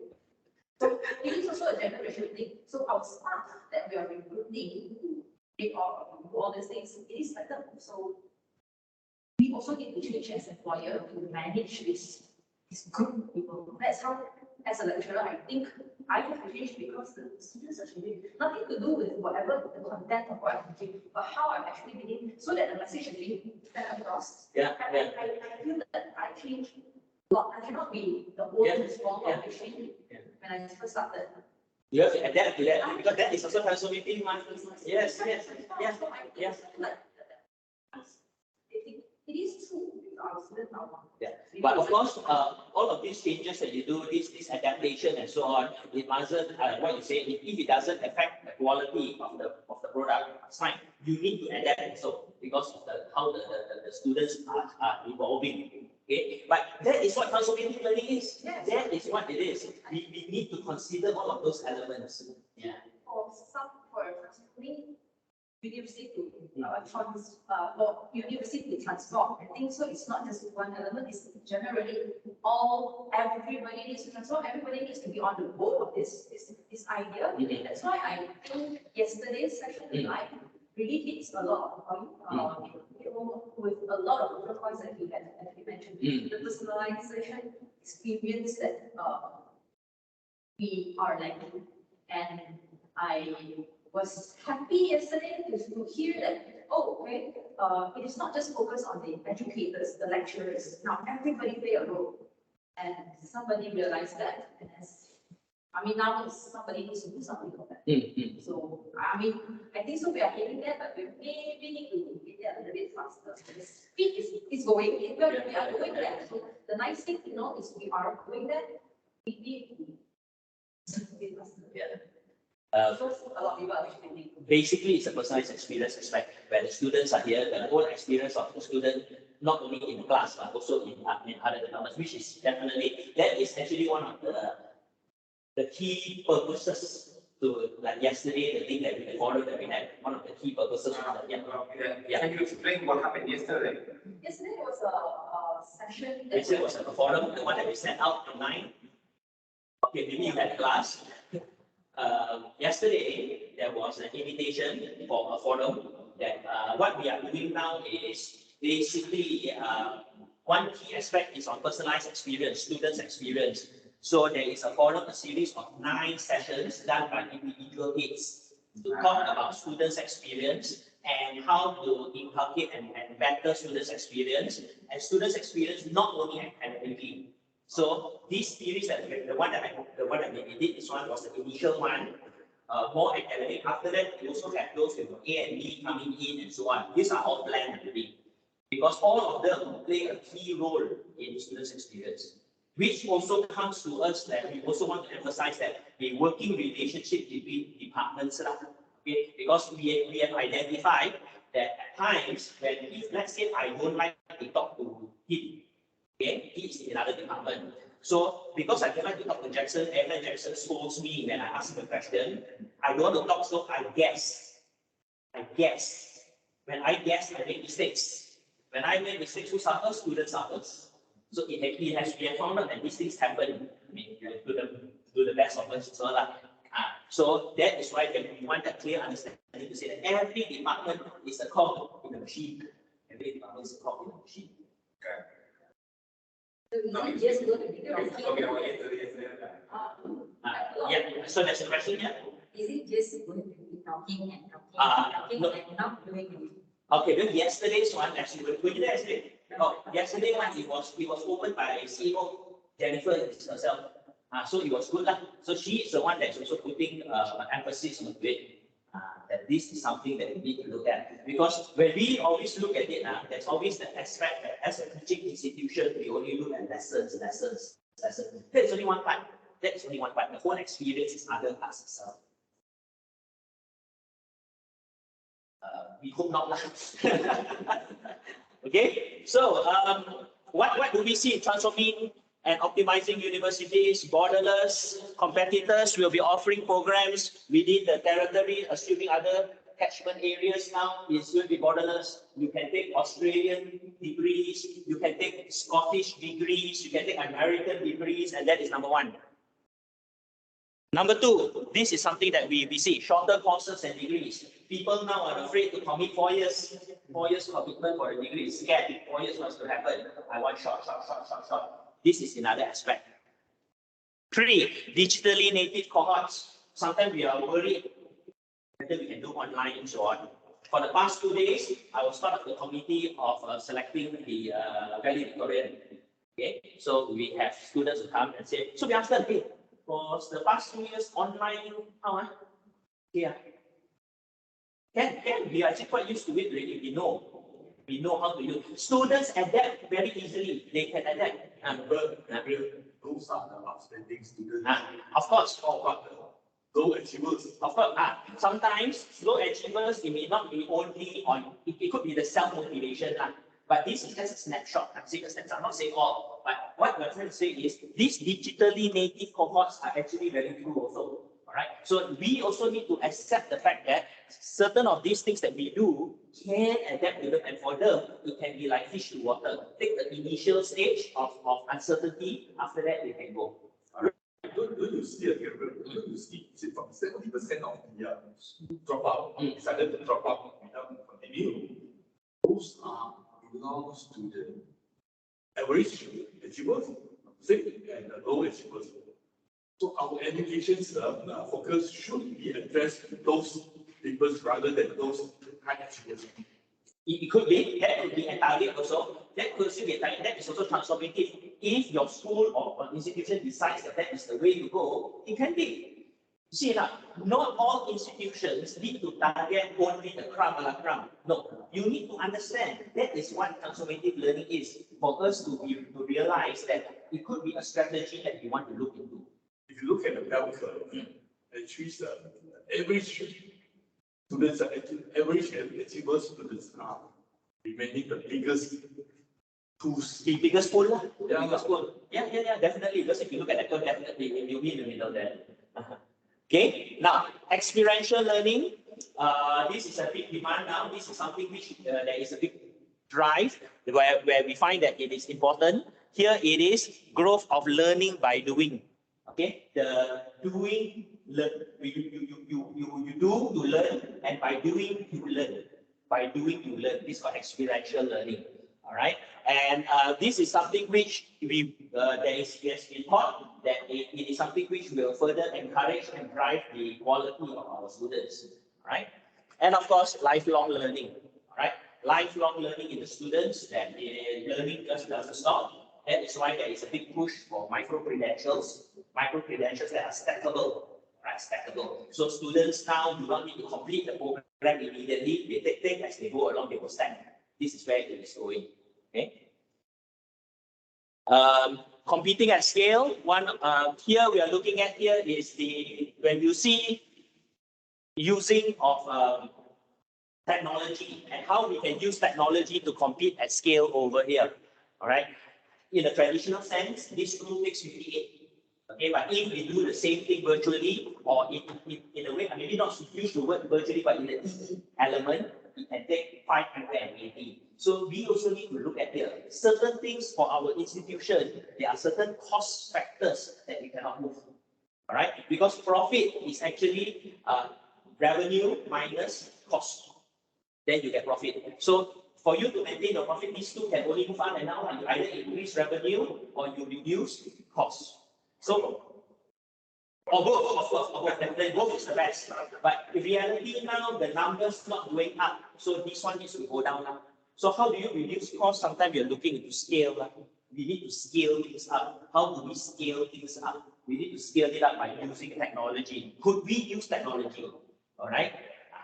Which I also want to highlight something that was said. Maybe our target market, we need to realize that at the end of the day, could it be that we should target a particular group if it is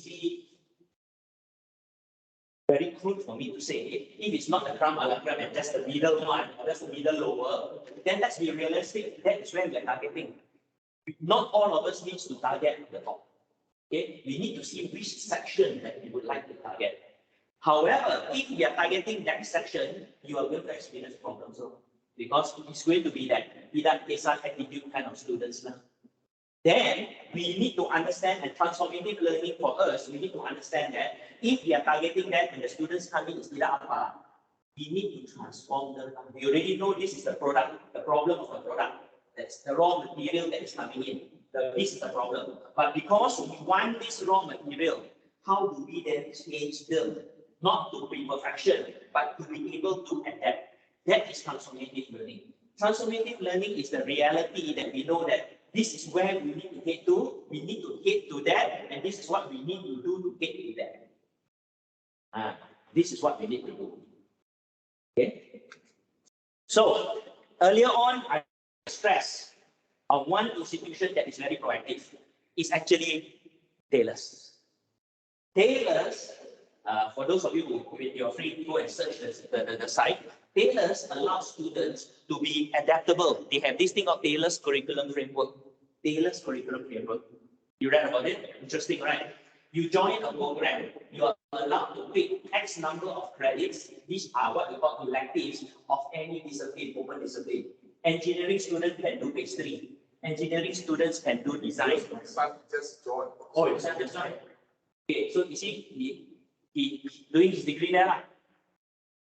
So you know why they're doing it or not? They're doing it because they found out that students today have numerous interests. I may be an engineering student, but I always like baking. But eventually, baking can be my career. Baking can be my career. I may have taken engineering, but baking can be my career due to my call, my interest. So this is how it is. And this is very proactive. Why? Resources crazy. They need to fix, because it is open selection, they need to fix phase 3 every Friday morning, for example. Because everybody needs to take money. Those who want to select. All right? You can do it if you have the resources, definitely. But I think local universities are also incorporating this into their programs. yes, they are. They are. They can because of their resources. All right. Now, what do I think? Do I think it's good? Yes. Because one key aspect that employers are looking at is the adaptability. Is these students that are able to adapt and also be able to relate to the changing environment. One good example. Designer used to be very office, not from us. Now, even designer can be asking to go and meet clients. So they need to have extra skills. Correct. Not able to supervise, go to the client side and do something. This is not happened from the past. And the designer given permission deal with client directly. So it's like a manager, is playing a role as a manager as well. Correct. Just a designer. Just the skill related names itself. Yeah. I mean, it's not wrong in a way. When I was working in a hotel in the mid-90s in a hotel in Kuala Lumpur, I was front office. But sometimes when the marketing people go out, we used to do cold call, Cold call means we visit companies to sell our packages and room. So they say, hey, come follow me, we go. So I will go with her, because front office, we guys are always in suit, right? Okay, so we go. So there is also meeting clients. I'm a front office person, but I meet clients also. So hello, yes, we are from Swiss Garden Hotel. Hi, how are you? This is cake. We always bring our cake, normal. Okay. Then after that, we give brochure. Why? So when is your annual dinner? Your annual dinner, you can call us. This is what we have. We make this factor rates for rooms and this and that. We used to do cold calls. Yes. Do you realize that actually, even medium size of your operations, the two bosses are doing the HR on their own. Oh, there is, of course, yeah. Of course, they do all the payrolls, all the HR on their own. Yeah. So that's why they're also asking their staff to be multitask. Multitasking is something which is something that is what is required in this environment. Okay. So basically, I think I missed this lifestyle integration. Young people now are looking at their careers, their jobs, as also involve or get the impact with their lifestyle. Lifestyle is individuals' interests. All right. So when we talk about careers, we talk about jobs, they also link to it that this is something which I want, is part of my lifestyle. This is something which I also want to do. Okay. And that is also something that we also need to consider as providers of products. We are providers of educational products itself. Okay. Yes, it's actually after this break. Yes, so now it's a break time, just nice. Please take a 15 minutes break. Then later we'll come in. I will speak to you a little bit about our initiatives. Are we going to get this? Yeah. Because this is a very good research area. Yeah. Research topic. Yeah, you can look at yeah, it's, all of us can see. Come, go for break first. Go for break, then we'll back in 15.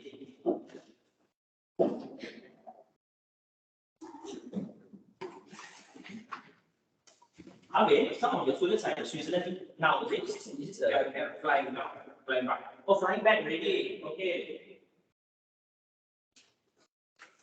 They are India. And there's a group that is in competition. In Penang. Yeah. Like five students, I think. Oh, ambassadors with army and army must be lah. Okay, yeah. And go Samaria is going I imagine from the store. From store also.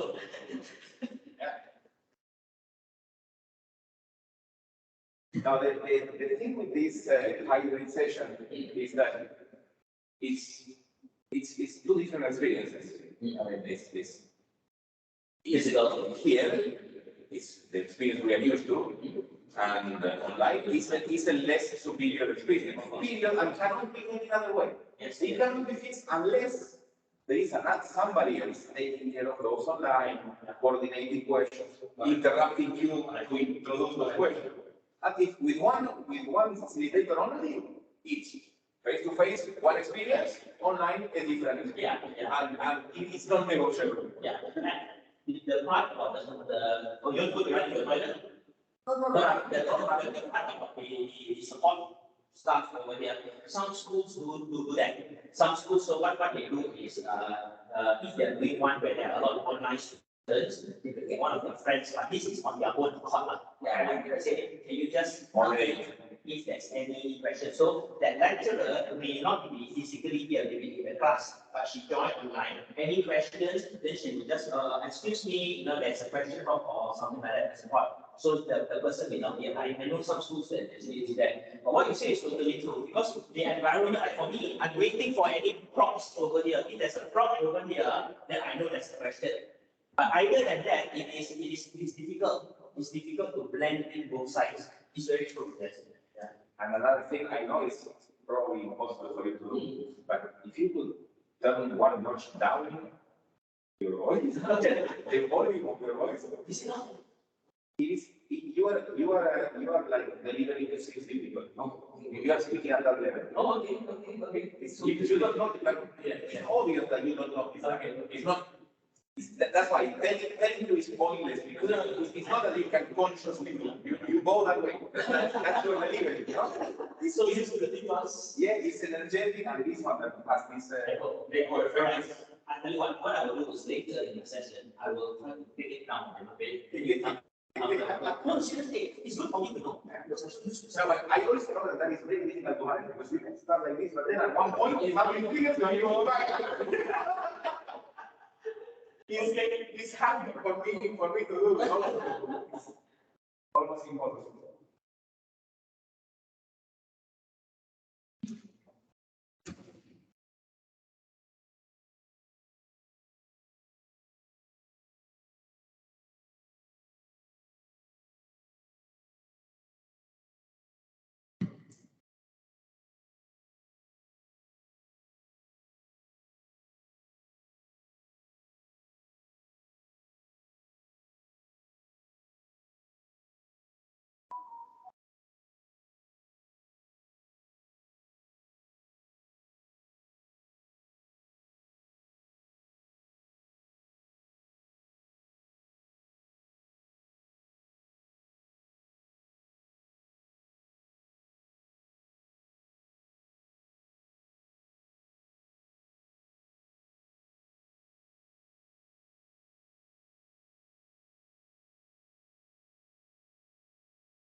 Well, your boy is already university age already. You know how old I am? That's good, right? They don't get Interior. interior, okay.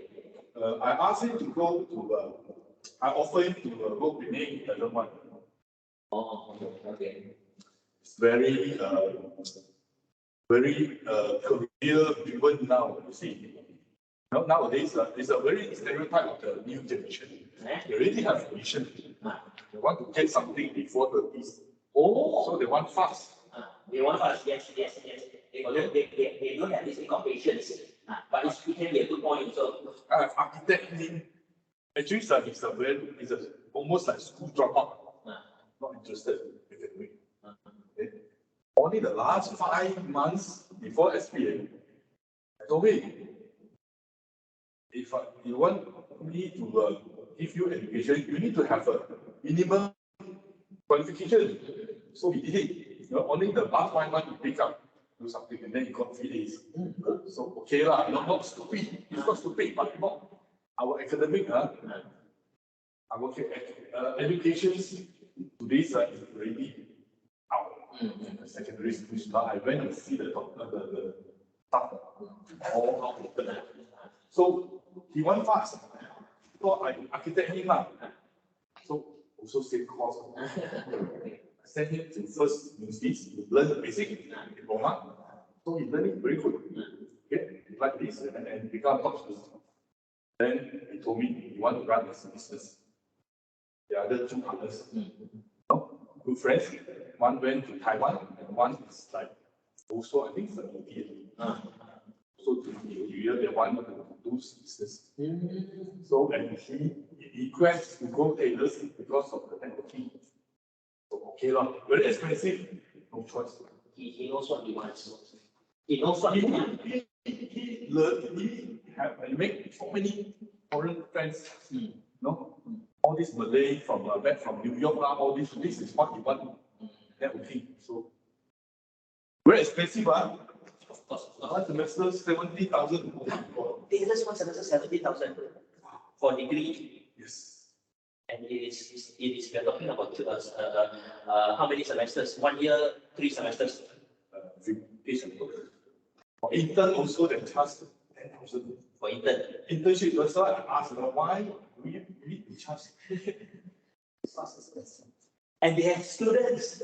That's the beauty of it. Tailors, his son can tailors, 70K per sem. And then intern also they charge. Per semester. But do you know? That's not semester, right? They are doing a three sem or 2 sem per year. Long shot, right? Long shot. Too long, one shot. Too long, one shot. Won't start. But you know why is the exception? Apart from this use, interior designer need to get the license. Only the lecturer graduates will get the interior license and the graduation. Before that, there's no such thing. Okay. So tailors is the authorities to run this first pioneering. You have the government to run this. So they have the action. Worth the money. Yeah. Which I think our opinion maybe don't have this yet. I'm not sure. I'm not sure whether they have that. I also thought the interiors, the subject one is subject. I think they're still like old schools. Too much old schools. Too much old school, No critical thinking, nothing. No, but absolutely give them some. Maybe they have different avenues, Imagine that. For interior design course, we need to. We still have midterm exam, final exam, and also portfolio assessment. Much. There's no time for them to think about the creative aspect. Still like feeding kind of education. Well, sometimes I think that's important to evolve. It's a little important to evolve on that part. Okay. Orientation. So this is more on the updating our university's efforts in the future.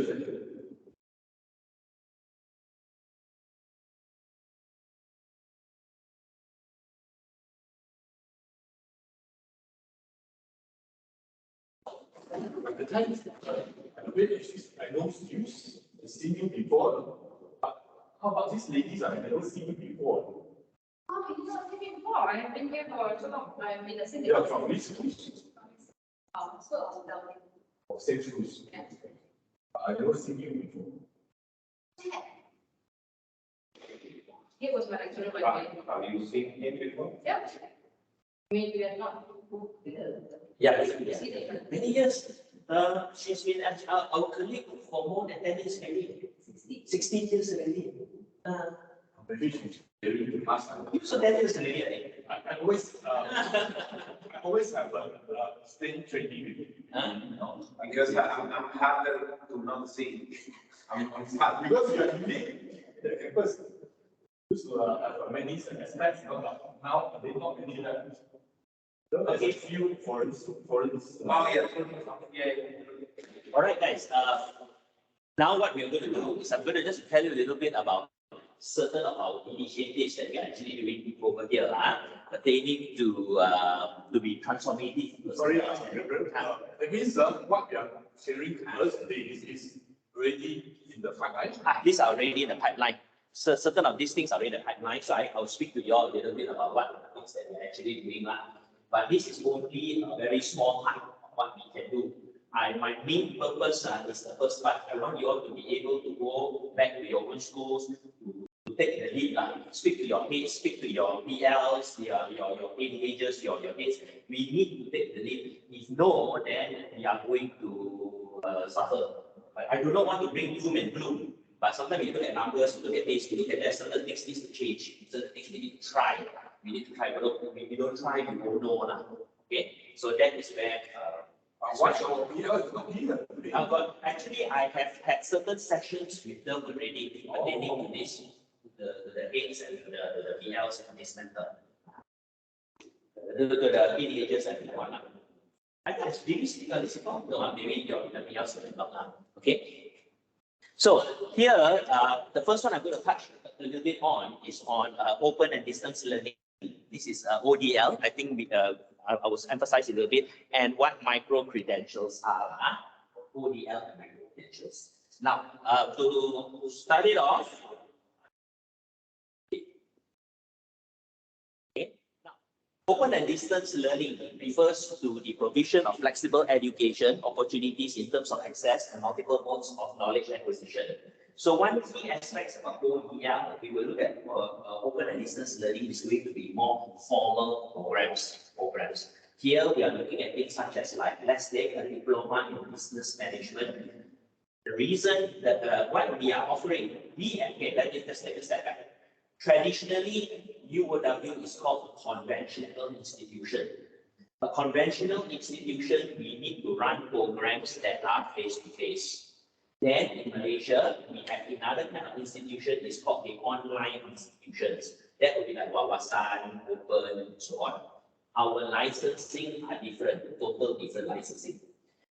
In 2020, the government allowed us as conventional institutions to offer ODL programs. Why? Because during that time, during the COVID, we will say, hey, we cannot do anything. We need to do it this way. Then are you going to tell us for the next 3 years or whatever we have to wait? So the government eventually said, okay, you guys can run at smaller scale. So what will the requirements be is the ODL programs that we run needs to be current programs that already got accreditation, and it requires a resubmission of our documents. Now, the reason why we are looking into this is because ODL does not only mean postgraduate, it can be certificate, diploma, degree, and whatnot. The main thing is this is offered on a virtual basis, online virtual basis. Right? So these are called ODL programs. Currently, the only school that is running ODL programs will be business school. They have converted 2 of their programs, the Masters in Business Administration and the Diploma in Business Administration or Business and Finance, to ODL programs. But the only challenge here is if you are offering ODL, does the school fees also affect? Okay, school fees will be a separate thing. That is the business strategy. It could be more, it could be less. Why okay, when I choose my PhD with open U because of the fee structure is much more flexible and cheaper. Much cheaper. And because they don't even have a campus. Yeah, there's learning centers. They have learning centers. Learning centers. Yeah.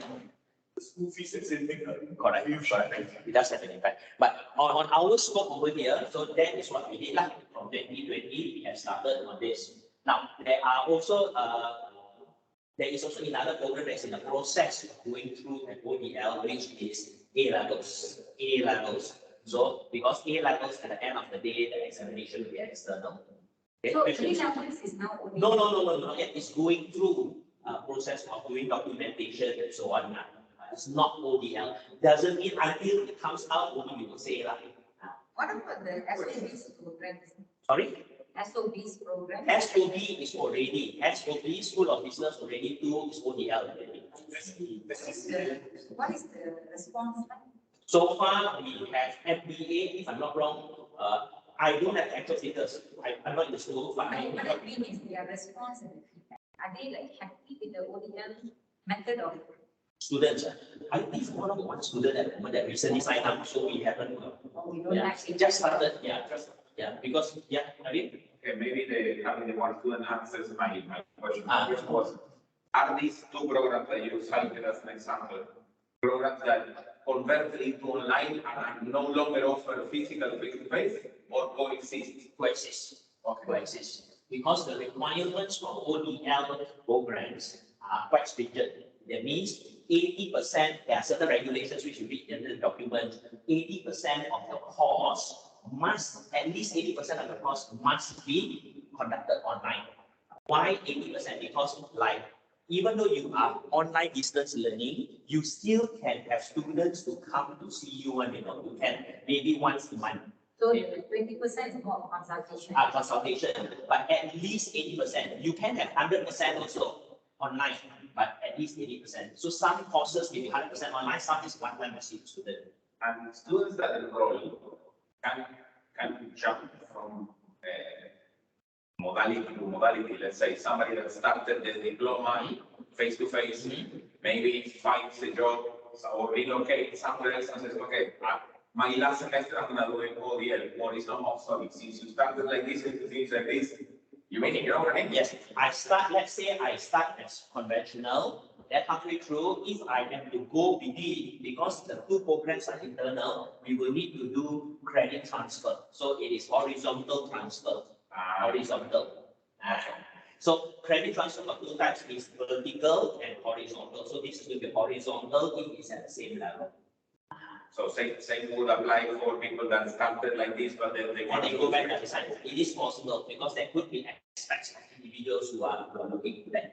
Okay, so this is open and distance learning. So basically, we have started on this. Now, I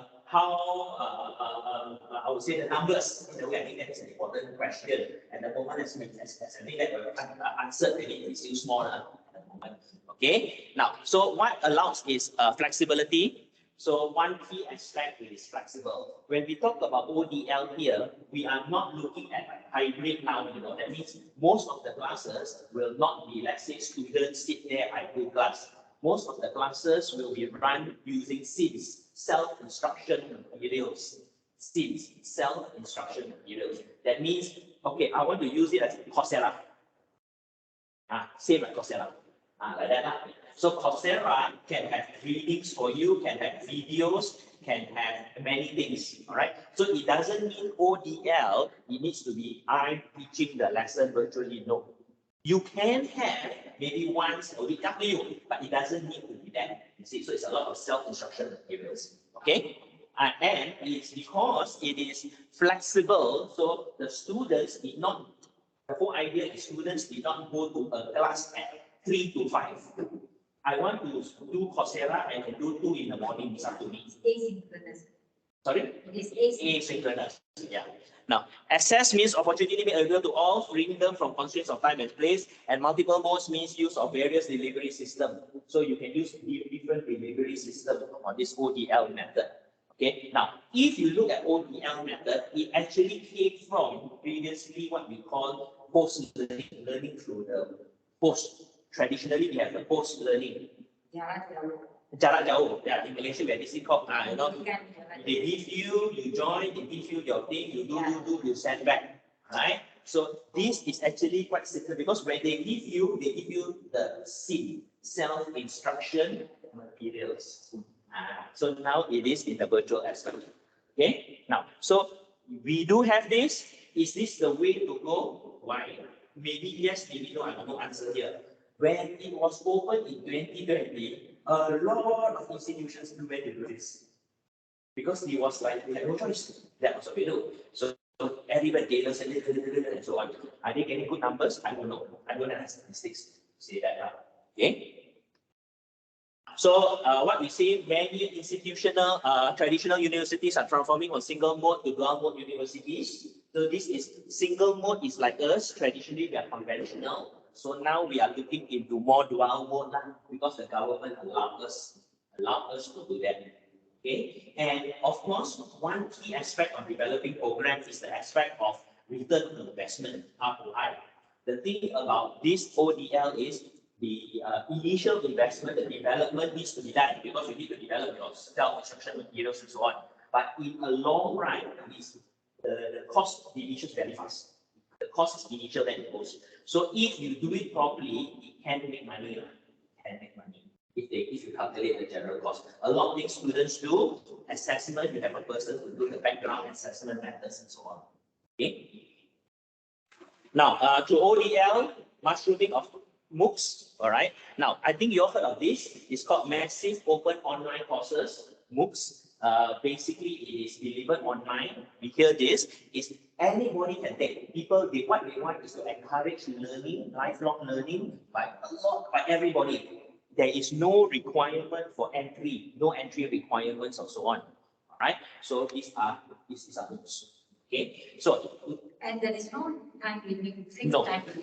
Okay. I will say no. Certain MOOCs may have a duration when you sign up.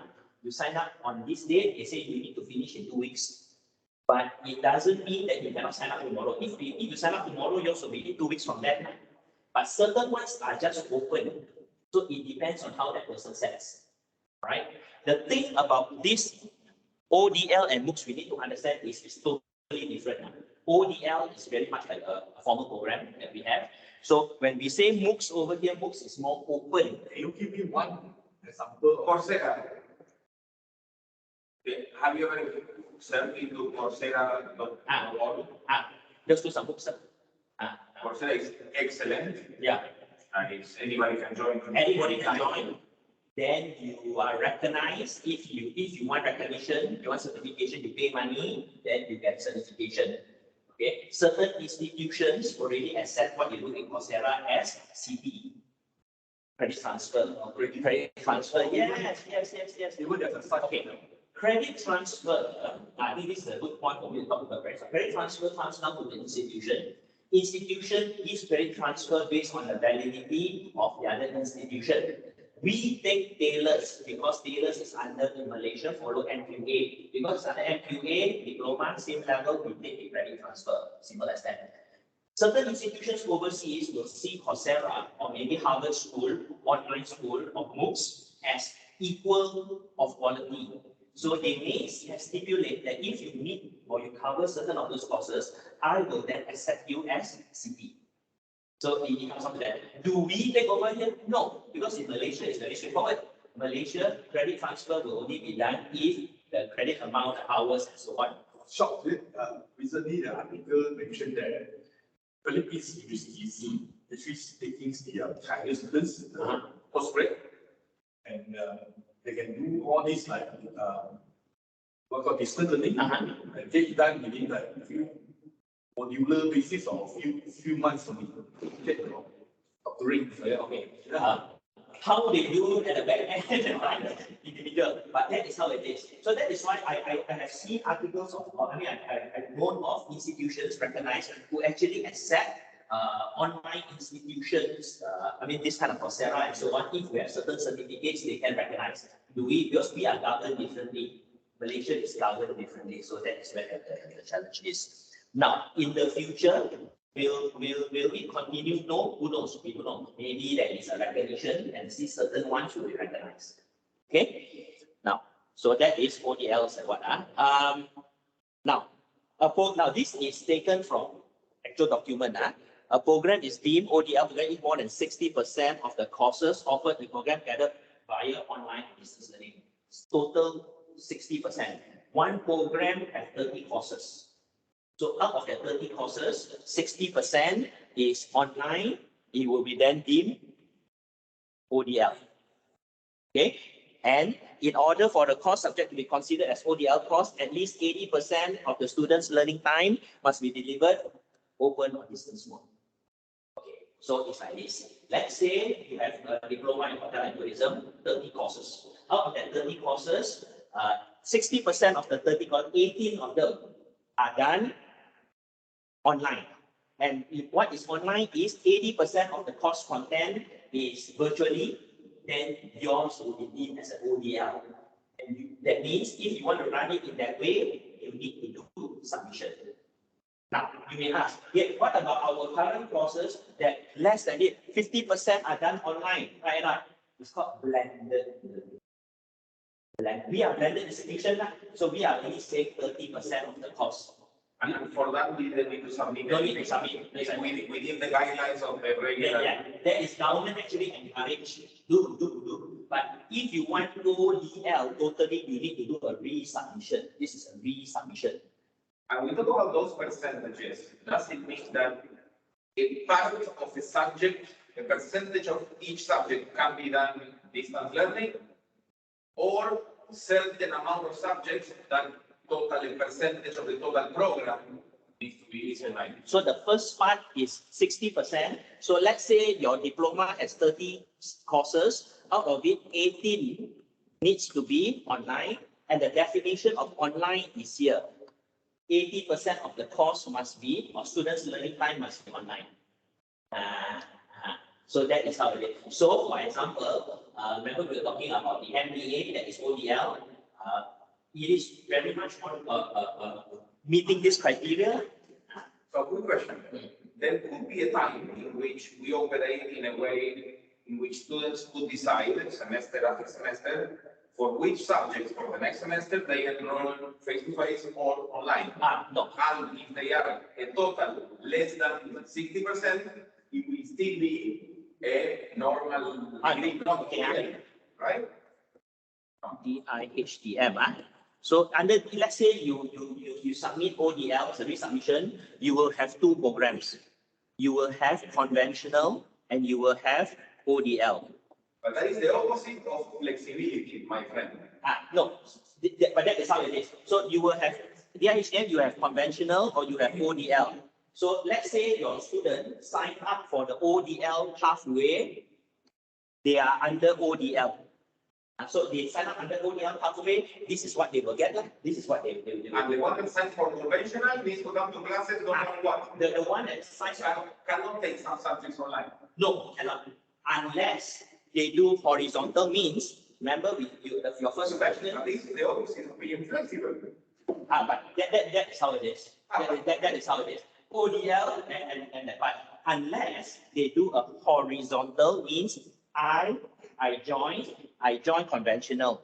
After I join conventional already, then my parents are transferred over. So I tell teacher I need to leave, so I'm going to do a transfer that is horizontal to ODL. But from that day on, I am a ODL. Okay, so if I want to do third semester face-to-face, second semester online, third semester face-to-face, fourth semester online, I will be transferring every semester. You will be transferring everything, and it is going to be a big challenge because this is going to be horizontal, and a lot of your courses may not be offered at the same time. Could be like, but what you are saying, if really a person wants to do it that way, technically by regulation, it doesn't break any rules. It doesn't break any. And for OTL, there is any need of being synchronous or asynchronous, or can be whatever the institution decides? Here, this ODL part can be synchronous or No, asynchronous. I'm not saying face to face. Even online, it can be synchronous or asynchronous. Yes, Right. yes.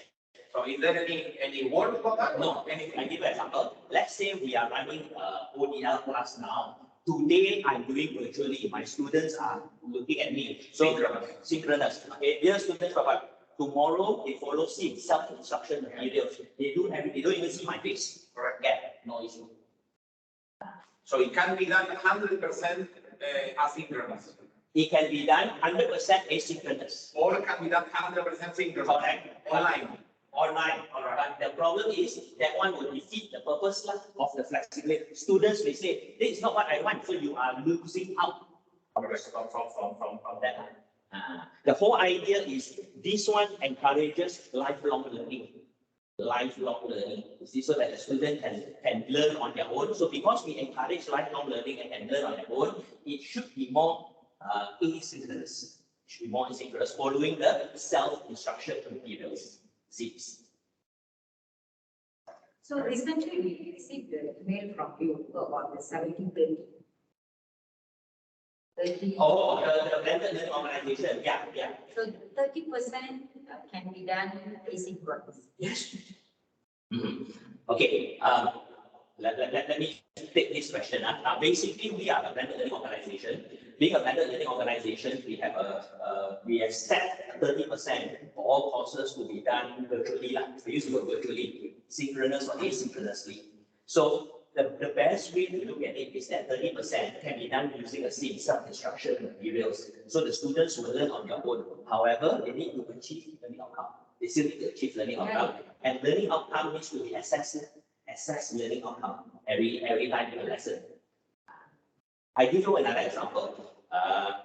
I just had a discussion with the general paper lecturers, NPU. So they are actually running a course because there are certain old students who are still pending certain NPU courses. So they are going to run it very much like a MOOC. So they asked me how to do. So what I told them is you run it like how you design an ODL. So they set learning outcomes per week. So what they do is students will do work, students will do will learn on their own. Then at the end, they will do some assessment to ensure that students achieve learning outcome. Now that assessment doesn't mean must be a 500-word essay. As long as you can assess students that they have achieved the learning outcome, that learning outcome is the must know. It can be a multiple choice in open learning. Students do and then automatically mark on your own also can. But there must be or there should be in ODL, I would say, periodic assessment, formative assessments. Formative assessment means no marks given one, but you know their progress. How to award the certification? No, okay. There's no certification of that, but the example I'm giving is an NPU subject. It's an NPU subject. So the teacher, first lesson, go in, dear students, this is totally virtual. This is how we will run the class. This is my contact. So every week, in the first week on Monday, this is your achievement that you need to do for the week. Hardworking students, Tuesday you finish the day, do all the assessment. Lazy student example, the due date is on Saturday, he do it on Friday night, no issue. Because it is achievements by the week. You learn by the face. And you learn by the face, that is how it is. This is self-instruction materials. Okay? But there must be a way to assess the student. So for this topic one, just using topic one, it could be multiple choice. Topic two could be a reflective essay. Topic three can be an essay, a real question essay. Topic four, or the fourth week can be a progressive test. That progressive test can be summative. Summative means no marks. And then it goes on. So this is what NPU is doing already for certain of the NPU courses where the student, these are the old ones that the students are still didn't So take. it shouldn't disturb our main timetable, right? Because it's asynchronous. Yes, it shouldn't be but as a teacher, you will have to have some time because it won't run automatically. you will still, sometimes students will ask you, ma'am, I don't understand about this. So you still need to answer. Yeah, but you have the time of 24 hours to still respond. Yeah, but you don't necessarily have to answer at my class, you know. So it's up to individual lah. So that is how it No, is. what I mean is like when we were doing our timetable for the upcoming semester, we have to do a lot of adjustment because MPU papers. But there are some MPU which is MOOC, which can be done anytime within the But the one that I'm saying as an example, only very unique old MPU, only Taco one. I do not know whether your students are involved or not. the old ones, because they are final year students and haven't finished their MPU. Oh, they so can't graduate. so it's your students. They can't graduate next year, November. So that's why they want to do the clearance. Right. But then they're disturbed with our meantime. No, because they may have, out of that 14 weeks I'm using example, they may have week 5 and week 7 to see students. They may have, I do not know how they are planning, but that is what I've guided them to do that. And it is not only NPU, even ODL in business school and so on do it that way. So then comes the question of attendance. What about attendance? How do we go attendance? Attendance by achievement. Attendance by achievement. If you achieve your learning outcome, that week attendance you are in. This is no documentation because we always get questioned by audits. Oh, yeah. These are being presented, but then they ask you to get attendance, and then you're, how come is there no attendance? The implementation is this, and what? And it's very full. That's why I'm this particular question. Because now we are sort of ODL and also we are in a blended situation. So we are all blended. I don't think you're ODL. We're not ODL yet, but then we are expected to perform like ODL. Blended. We are blended. When we are blended, then we have students over in blend. Let's say like it's a blended situation, it's all right.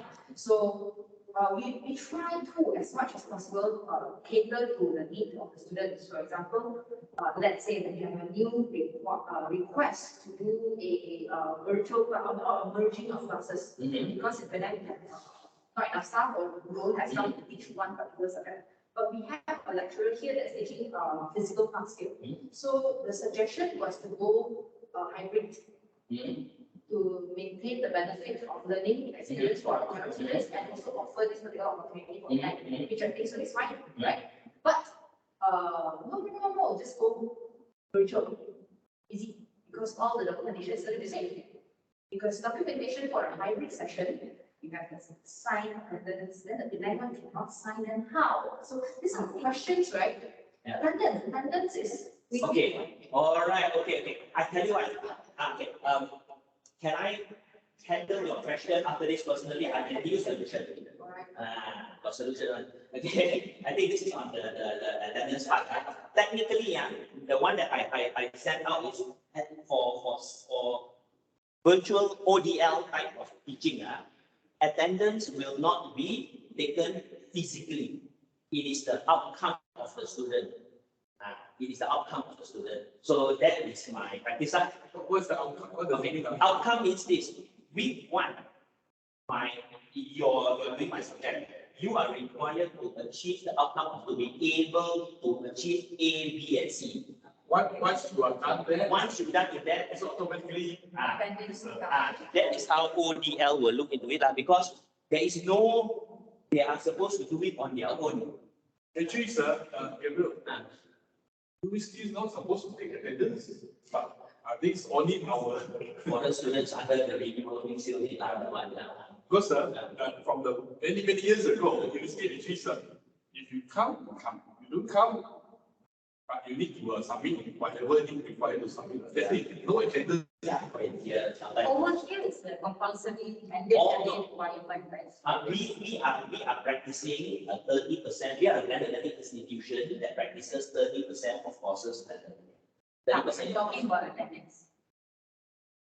Talking about attendance, the requirement is by law, all foreign students.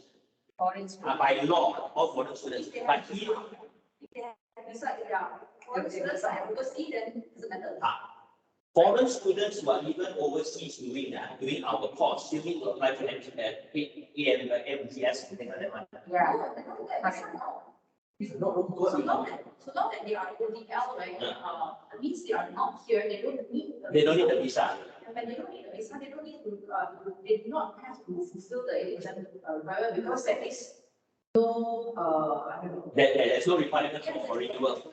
Okay. For that. Okay. All right. So in that case, later I will speak to you about that lah. So this is basically the general Malaysian guidelines for ODL. This is what we are doing also lah.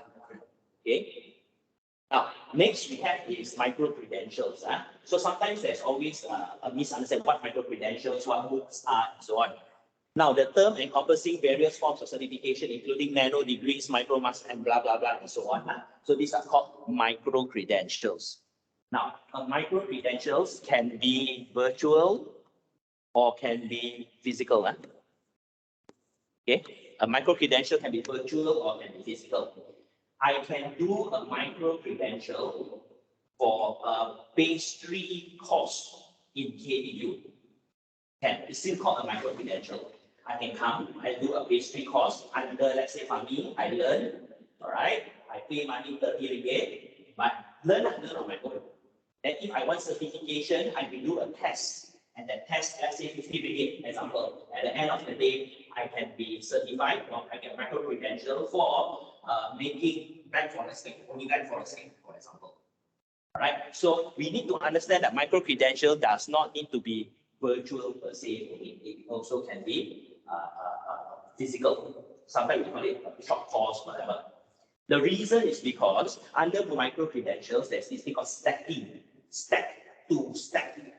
To stack means you get numerous micro credentials, and once you stack, it can be as same value as something else. Okay, so because of that aspect, we need to understand that sometimes you join short courses physically, sometimes you join it virtually. Right? So these are what micro credentials are. So over here in our institution, we have 3 types of micro credentials. We haven't launched the site yet. The site is called the Knowledge Hub. If you go to Open Learning, you type Knowledge Hub, there is already a router there already. Okay, we have 3 types.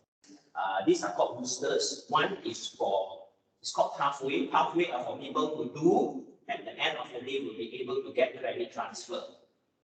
Number 2 is for career, for the working people. Working people, they want to do something about language or something. And number 3 is education, is what we want to open to secondary school students to do things such as writing essay and this and that. All right, free, you don't need to pay money. The first one, which is the halfway, need to pay money. That means the student can take, for example, okay, student can take, I say halfway, under course 1. Under it got 3 MC1, MC2, MC3. Okay, micro credential 1, 2, and 3 comes from course 1. So normally what business school does is course 1 is 3 credit. So what they do is they break down the 3 credit into 3 micro credential, 1 credit, 1 credit, 1 credit. Okay. So students can sign up for this, and upon completion, all right, then they can apply for credit transfer to one particular course itself. Okay. Now, the thing about micro credentials is anybody can study. Anybody can study. I got a son who's 15 years old and say, "Brother, I want to study this micro credential under the business school. Can or not?" Can, no problem. Study. You can study. You can pass. You can get your credentials. But you cannot join the program because joining the program has different requirements. This is not joining program. You see, this is just this. That is the thing about micro credential. Anybody can study. Understand? Okay. So we have this. Now, business school is championing this because they have a lot of working people and so on that do after doing already at a very low cost certification, 10 ringgit, 19 ringgit, 15 ringgit. Okay. So eventually, once they have quite a bit already, that is an attraction for them to come join my program. See, you already done all of these things already, come join my program. You know, this is Something like trial classes. It's not trial classes, this is already one. Something like that. If you look at it that way, lah. Okay, so these are micro credentials. So when we talk about micro credentials, it is open to all, anybody can do. Now, let's say I have a master's level micro credential, and you are the 14-year-old boy, you can take, there's no issue. Micro credential you can take, you can even certify, no issue. But that doesn't mean you can go into the master's program, because going into the master's program is still the requirement of the government. See? That means, what I'm trying to say is, a person, a young boy who is 15 years old, may have the photography skill of a degree student. No issue, but he doesn't mean he got a degree, he got a skill. So that is what the micro-credential aspect is all about. Okay, so this is trying to open up. Now, soon, the website should be up very soon. Once it comes out, you can go in and you see what are the things that we offer over here. So we sometime outside here, our partners, the factories here, the companies do come and see us. Hey, can we do this? Can we do that? Can we do that? So based on what we hear, we say, okay, we can open up this. Either we do a special course for you, or if it is something you all want, then we can develop something very similar for you all. But for them, it is very specific to them or that industry, no credit transfer. There's no credit transfer to any program. Or we can link it to our course that will allow for credit transfer. This is where the school strategizes how they do. See, like for example, if you're taking pastry for hospitality school, pastry is 4 credits. If you break it down, it can be 3 micro-credentials. But a micro-credential doesn't have to finish in 1 week. You can finish it, it can take some time, Okay, no issue. But it's their own interest. At the end of that, if the 3 students can get credit transfer, if they pass, meets LO for pastry 1. That is the way that it's done. I was thinking. Then how to manage when they have so many, let's say, like different types of. Okay, micro-credentials, with the recognition is like institution. My micro-credentials come out, I will recognize it institution based. Taylor's micro-credential, I will recognize. Unless Taylor's and UOW sign a contract to say that we have developed this micro-credential to meet under these same courses in our institution, then we can recognize. Either than that, So within the institution. Within institution only, within institution. The one that I come out, anybody can learn, but if you want CT, So you cannot take something step from the OW and then expecting the credit transfer. Directly no. But because you learn, if I take micro-credentials from Taylor, Sunway, blah, blah, blah, and so on, I learn the knowledge. When I learn the knowledge already, okay, this is separate a little bit. I can come to KBU and say that I'm doing a degree program. I understand you are FLC, you heard of FLC, right? FLC, FLAPEL. Yeah, experiential learning. Under FL, all your micro-credentials that you do, area of Taylor Sunway, I won't recognize as credit transfer, but I will recognize as learning. So when you come in, I will look at it and say, oh, you have learned a lot. Then we will do an assessment. If you are enough, we will do an assessment with you. Once we do an assessment, you are one of the church abstract. We will do an up to that level. We will do an assessment, let's say a test, whatever. If you meet the CLOs of every single thing, you can get credit transfer. But the Appel way requires you to do a separate assessment. Micro-credential, once you get your micro-credentials and if under the same institution, it can be recognized. That is where the difference comes. Okay? Now, so it's like basically, it's called, it's defined as digital certification of assessed knowledge, skills, and competencies in a specific area or field, which can be a component of an accredited program or standalone. So it can be a component of an accredited program or standalone.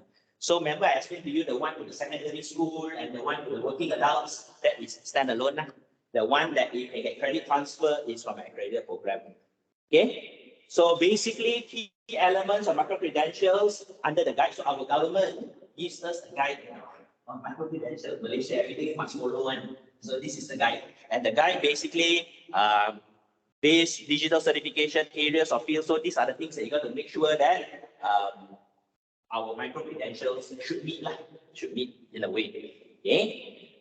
So this in a nutshell, the reason why we are looking at this is because of flexibility. Micro-credentials is flexibility. Students or prospective students can learn wherever they are, right? And even today, all of us can just log in anywhere and do a program or do something, a micro-credential that is higher, lower, or totally out from our discipline. Because who knows in the future that may be our career. Who knows? So this is one area or one reason why we are pushing on this, right? On micro-credentials. Now, my fears. We are competing with a lot of big boys. A lot.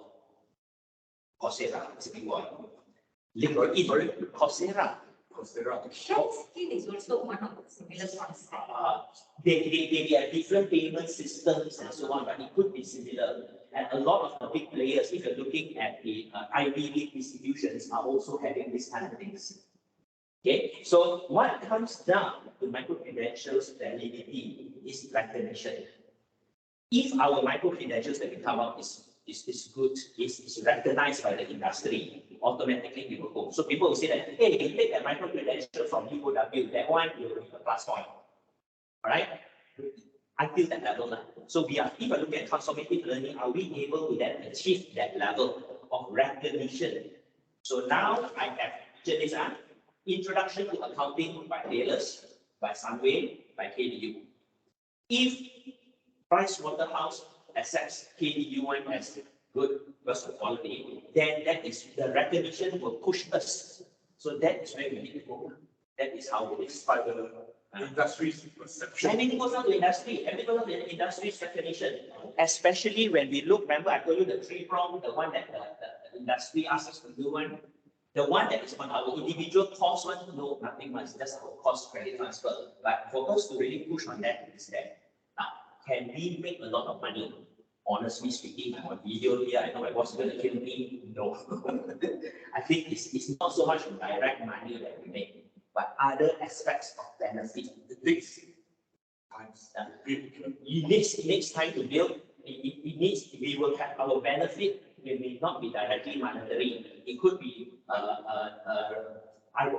them knowing about us, them coming back to us for other things, so on. But directly to sell micro-credentials. Like for example, have you heard of IACT? IACT, yes. So when I graduated 30 years ago, then they offer me 200 ringgit per hour. So they already started this industry's 9 classes. Until now, they are still a big player. So it takes many years to build the relationship with the industries.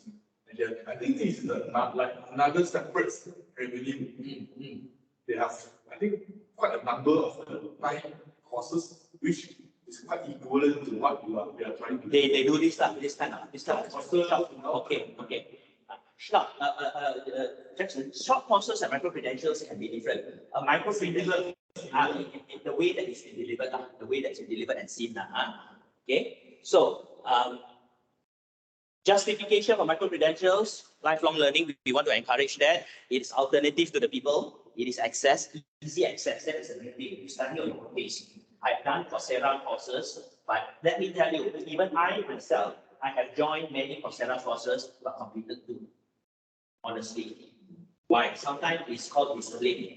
You join, you learn. So that is also our fear. Okay, that is the challenge. So we need to make sure that the students can continue. Is it the time factor? It's not the time factor, it's self-motivational factor sometimes. And our concentration span sometimes is low. You go to a certain part, you feel a little bit not so interested, you just leave. Because there's no commitment. So next is stackable. You can stack. The more you have, so it becomes a portfolio. Look at all the courses that I've done.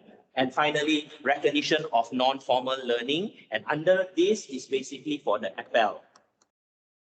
FLC, recognition from non-formal learning. The more you learn and so on. Okay.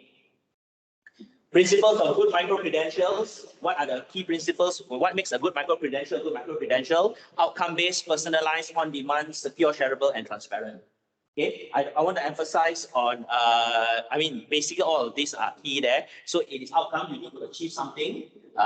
It is personalized. When you choose what you want, there's so many. If you go to Coursera, under education itself, there's so many. But under the pedagogy side for kindergarten, there's one course. So you got pedagogy for middle school and so on. Very unique, very personalized.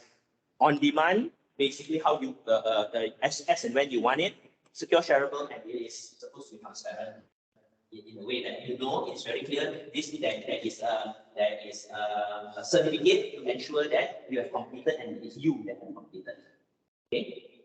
Yeah, Coursera has that. Yeah. That with the camera, you can validate your identity. Yeah, and not only Coursera. Once your cert comes out as a unique serial number.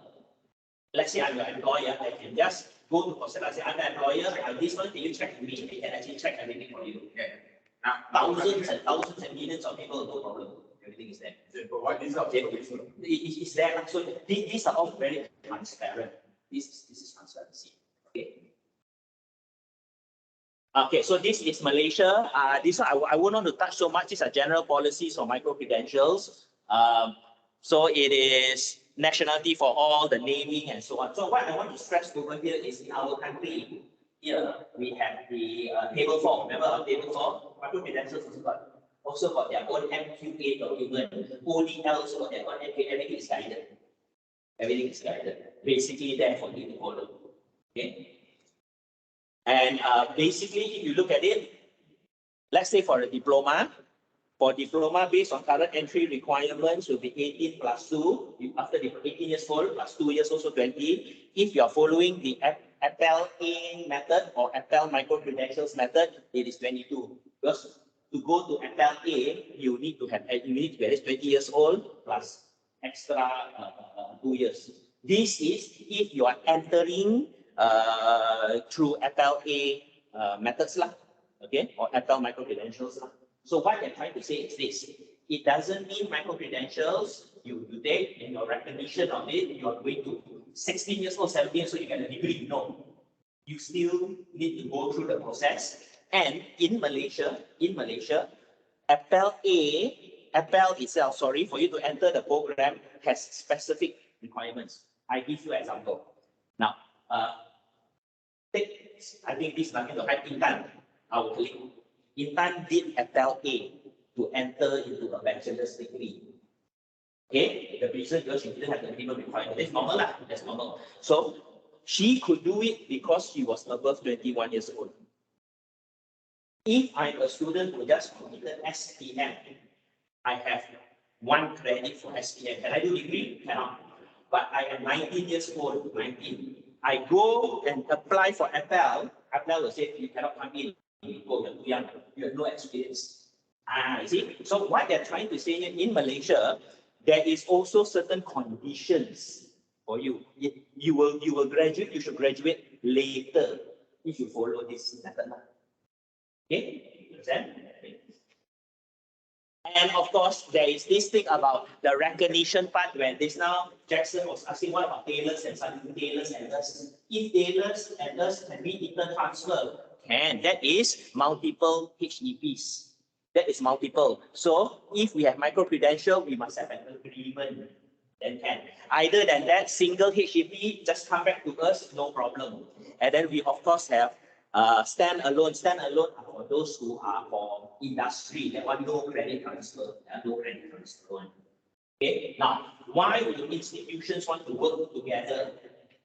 Good, right? Not. We work with tailors and Sunway. Let's take hospitality, micro-credential. We come up with 3. We work with tailors and Sunway. At the end of the day, students can go to these 3 can be recognized. It's good, but right now, but it's not done because people are just worried that you take my student and so on. But I find there's no student who don't take if you know if you should do. That is why our Malaysian government encourages this. They want us to push one micro-credential recognized by many institutions. You see, so by this agreement, Sunway, tailors, TDU, 3 of us signed, we develop the program, the micro-credential. After that, any polytechnic will be recognized as okay. That should be the way it becomes attractive. So it's like a program or A module. that is like a table for that shared in the three. Lebih kurang like the same thing, but we all offer the micro credential. Let's say Taylor, Sunway, and KDU, we offer one micro credential that is recognized by all three. So all of us can offer it the same time. But managing it can be this semester me, next semester you, or this cohort me, next cohort is all three of us together. Oh, I thought it's going to be like, for example, we do this table four, and then I take table four, I teach, you also take table four, I teach, you also take table four, I teach, but I teach my student, you teach your student. I know what they want is we want to do that one product itself recognized. Students will take it on their own without joining any university. Yeah. And then they can go to any of these three and they will recognize that. Yes. Students It's like leaving the pie out there, but reducing it to less providers, higher education providers. Yes, the top three, for example, the three big boys. The three big boys have developed this 10 micro credential. After you do all of this, you can credit transfer to any one of us. So the benefit for those three is that student is more likely to join any of those three than any of the 50 that offer the same program. Okay, the developing part, I can understand. Then the next part, when you say like this module, this semester, or this time round, because this time is set out there. So whoever that can join, it needs to have a teacher. It's three requirements. But then now we have to teach it. So it's up to us lah. Up to us to arrange it. Can it be like this time is out there, and I also practice, also practice. So up to. It's one file, it's one only. So normally open learning, okay, I'll show you how is this only done. Taylor's, Sunway, and KDU, TSK, we all create one, and this is part under open learning. Open learning has a site that actually sells micro credentials. So we can actually park under open learning's main course and say that this micro credential was developed by Taylor, Sunway, and KDU. And for those who have completed to be able to and so on, that can be it. Or we can open a site called the micro credentials of the three big boys, or something like that. Anything, then we park everything inside. So how we manage here will be individual. How we manage it. It can be an understanding within three institutions. They try to encourage, not much movement on this. What I see in the industry, not much. There are some private work with government institutions. Private institutions work with, let's say, UN. They all got one or two. Because they want to use the name of the UN. Okay? That is the first part on it. The second part, which is going to end, is on blended learning. Blended learning is also something, sort of part of transformative learning that we practice over here. It's a method of teaching that integrates technology and digital media with traditional instructor-led classroom activities, giving students more flexibility to customize their learning experience. So when we talk about blended itself, it could be done this way. I think your question also will relate to this. Let's say I'm doing marketing. Marketing in its normal aspect every week is 4 hours. Okay, I can do now every week, normally traditionally 4 hours. Now I can do it 3 hours. Okay, do it 3 hours on that. The extra 1 hour will be on activities or learning that the student does on their own. So you can strategize your 3 hours in such a way that it will blend in with that extra 1 hour, 1 hour of learning that the student does. Okay. So that is blended learning. That is really one part of blended learning. Another part of blended learning can also mean some schools do like 2 weeks online. No, 2 weeks physical.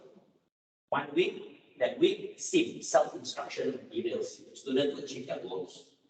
Third, fourth week, physical. Fifth week or 6th week, self-instruction materials. Self-instruction materials, as I explained to you all again, is the students doing the work, and at the end of the day, at home. That is also blended learning. Okay? Some of us also look at blended learning as just go online to do virtual classes. To be honest, that is actually not so much on blended learning. That is not so much of blended. That is only actually, that is what you call virtual synchronous. Okay, virtual synchronous. So we are hoping that we can look at blended learning as option 1 or 2.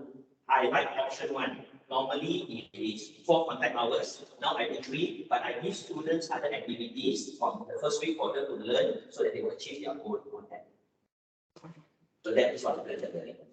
Is there a fixed rule or law to say what is blended learning? No, there is not. It can be interpreted in many different ways, in many different kinds. Only one concern. If in this case of blended learning, if I ask a student to go and do that, they go out to the, let's say, giant, to do some research on the products on the shelf. So within is within the learning hours. Okay. If anything happens outside that, okay, our institutions refer to responsible. Okay, I think that is a little bit different from blended learning itself. That is sometimes when we have students who go out to do research. Do you all still give students that letter, I guess? The students go research outside? Excuse, I think maybe you guys can come back 1 plus like that. Maybe you can have your lunch also. All right. Yeah, somebody is okay. So basically,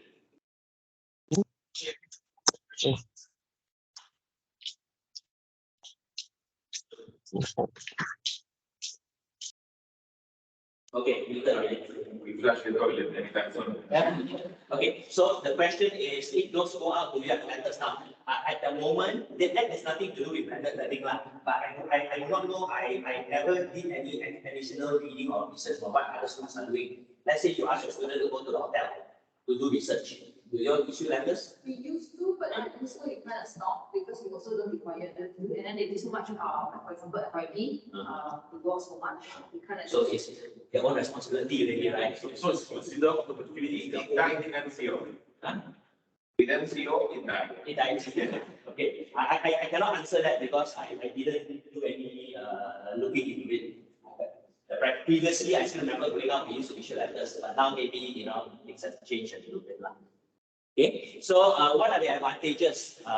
When you look into blended learning, I want to emphasize flipping the classroom improves comprehension. When you flip the classroom, you get the students, like what I explained earlier on, get them involved in the teaching itself and have more autonomy. Now, this is something which flipping the classroom is also very functional for certain cultures where it is not used to, where they are so used to being accepted to take, then we need to educate them on why this is a good method. So that can be quite a challenging part. So at the initial stage, we need to rationalize with the students why will this be good. Then once they understand, then they will be able to perform. Now, flipping, as I want to stress a little bit here as one example, it is not doing the whole lesson. Just ask them to do the key items. Then the further elaboration you do. So after they do 15 minutes, well done, pat them on the back, very good. You see all the theories. Good, now sit down.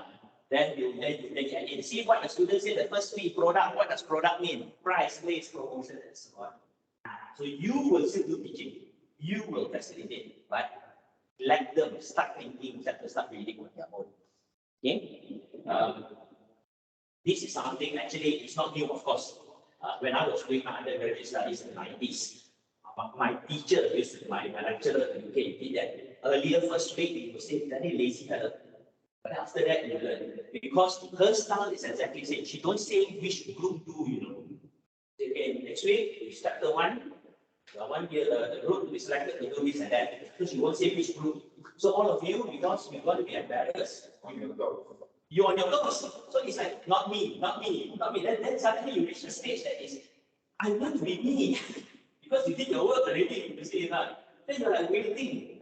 I was at the group, my professor, so it wasn't that. And the guy at the end, he learned everything. He learned everything. But it's good. This is how it is. This is called flipping the classroom. Okay? Has anybody experimented that in this? Remember What is the result of Her students were Petronas scholars. So they were, she was teaching literature. They were very A-levels. A-levels. Perfect. Of course, Because the subject matter is as such. I mean, you have to read everything as a student. they have to read. I have to read. Literature is quite dry sometimes, but she managed to do it for the tuition. She, you know, her style, the way that she pushes, she got the students to do it. And then she got the students to do it. Same thing like earlier on, there were a little resistance. Her class was so small that she had individual to do, you know. So it can be one student coming up, not even a group, because the class is so small. I still remember she used to do it. It What was about others or active classes? I didn't get actual research. I haven't done the actual research to find out who. I have myself done it before. I myself have done it before. Earlier on, of course, there is there's resistance, but slowly they then accept. I think I'm also doing this. So I don't know if it's really by chapter. Because from my subjects that I teach, it's not so much by chapter, but by learning outcomes. Yes, by others, yeah. So I actually do it really in the very, very beginning. Different semesters will have different outcomes.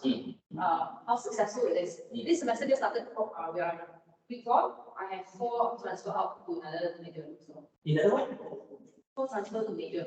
oh, Because of this teaching method. So it really depends on, it's not so much on, last semester I have 19 students, 2 weeks when they finish the course, and then they go out for internship. Two days of doing internship, they call me, this, we need to have a video call at night. And I said, why? Because something urgent. Then it's like, this, they actually do what we teach in class. So, you know, it's really depending on how we can flip it, however, depending on the cost and the successful rate of it.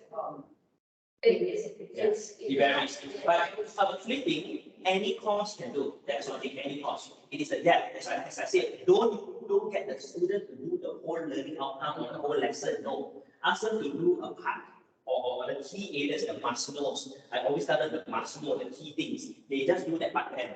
Because for them, sometimes they remember the key theories, the must know. When you add over it, they can remember. That is the key part. The other aspects they will learn. Okay, so that is where the why. Now, the reason why blended is done over here, as I explained to you, I think that would be the summary part before I go to that, is because it is the way of getting the students responsible for their learning. I just want to instill that into all of you. Let them be responsible for their learning. Too many times now, they put the responsibility is like, it is the teacher who is supposed to teach me, it is them. But no, it cannot be. It is the learning process. It is us to facilitate, but it is them to learn. They must be the one doing the learning. That is how it is. That is how we want to drive it now. So, in summary, today, so what we did was we actually touched on the future of higher education in our disruptive world in Malaysia itself. And we also see things such as by basic statistics, nearly 500 institutions, numbers are going down. So how? What else do we do? And it's been a reality now. If you see our numbers, even in our schools, there is no school that has grown.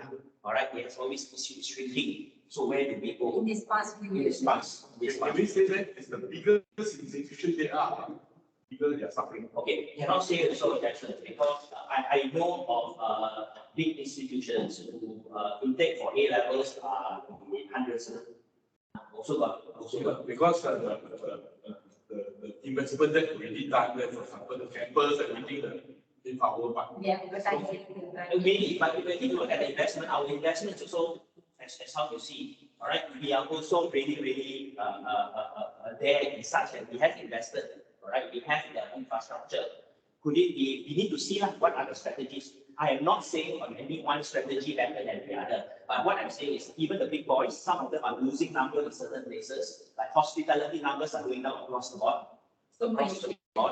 Culinary is still maintaining. Places like Cilantro doesn't have numbers, which are also not bad.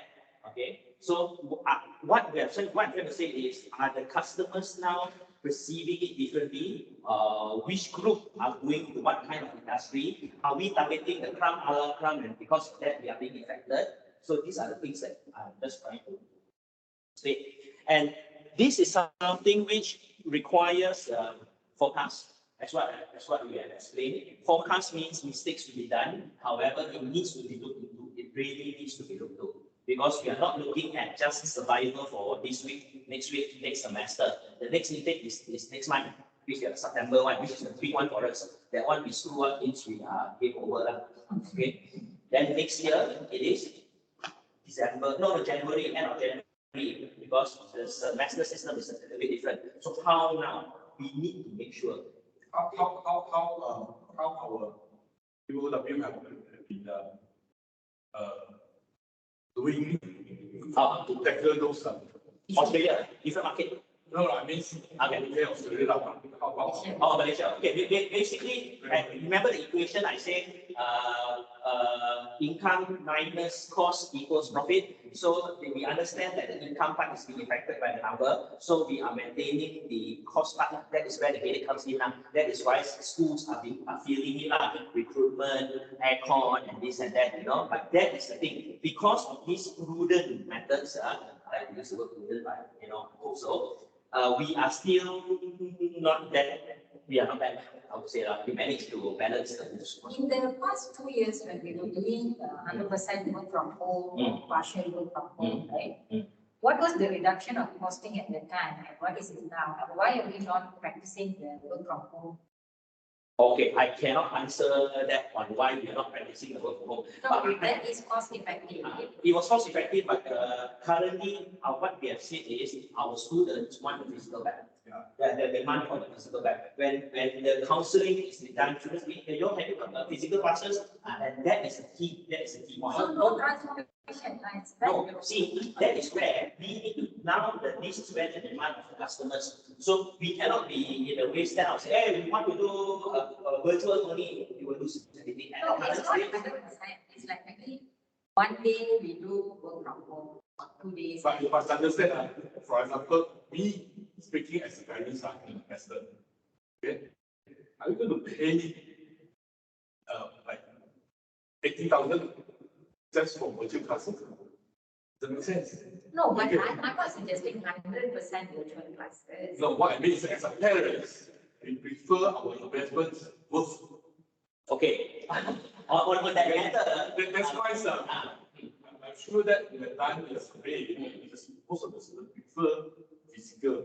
The students prefer physical because they do not know, many of them have not experienced the full what a virtual aspect is. So this is one answer which I'm not able to give you, okay? I'm really unable to give you why management has decided in that way. But as I said, I've spoken to students who have graduated, and some of them say it was a very good experience. The virtual part, unless parents really know exactly how this blended learning works. So they're convinced. Then anyhow it's going back to the perception. See, the money that we invest, okay, I think is the end product will be correct. At the end of the day, you still have that job. Yes. I think they are still okay. Yeah. The worry is after you spend so much, yet it's like virtual, then you're going out after you graduate.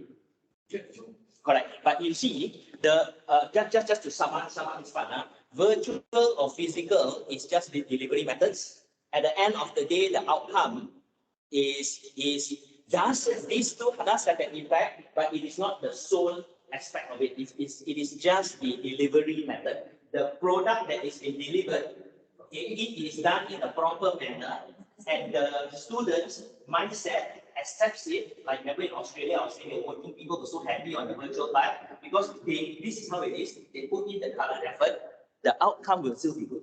Yeah. So there are many aspects. Yes. We have tested 2 years, and students have graduated. So when we ask for feedback, There was no option. yeah, it was out of Otherwise, we don't have a job. Exactly. So when we ask, did you all enjoy this home or that home? Obviously, they miss seeing, they miss having a personal chat, but this will not compromise. Correct. See, okay, just to sum a little bit very fast. That is why the reason why we are going back to physical, this is what the customers want. This is what they prefer. But we are practicing that 30% because we know this is the education of the market is gradual process. It's gradual. Because for them, immediately they come in and say, I want physical, like what you say lah, as a parent, I want. Yeah, because for them it's escape route. Escape route. Get stuck in the house. They don't get stuck in the house maybe. But that's why when we slowly do this, we're slowly educating them. Okay. How much that in advance to ensure that our frontline, the marketing staff, have been delivering the same information to the potential prospectors students? Because I've been with them, they are not touching that anything about that. No. So this is still within our institutions. We know, but outsiders, I think to all of you know, whatever that's happening inside, I do a lot of counseling for parents, and also I just went for a marketing career talk in Malacca in Michael. So what was the feedback I get is how our frontliner are they actually delivering the message that what we are saying about the delivering of whether it's virtual or physical. The whole point of why the student numbers are not coming in, based on a few encounters that I had, the comments that I had, is who are you all? Who are you all? My heart is broke. My heart broke. And then when I said, oh, they are you, then it's like, oh, we cannot find you. We cannot find you. When I'm looking for a hospitality or a culinary course, we cannot find you. And then somehow they come across this particular person, looking, and then after that, they ask about my colleagues, then it's like, maybe this one you can answer this. The answer was very, very simple. The answer is because we are in Malaysia. We are only 3 years old. But we have 32 years of experience as KDU. It's all your KDU is same. That's why. Correct. Even for law, we have the same. That's what happened to the first world university. First one. KDU. You know that KDU, when I went there, my son had done the diploma there. Such a big campus fund. I think it's less than 1,000. KBU. Because they have changed the name. So because right now we have like, you won't have been so quick there, and can you so little. It's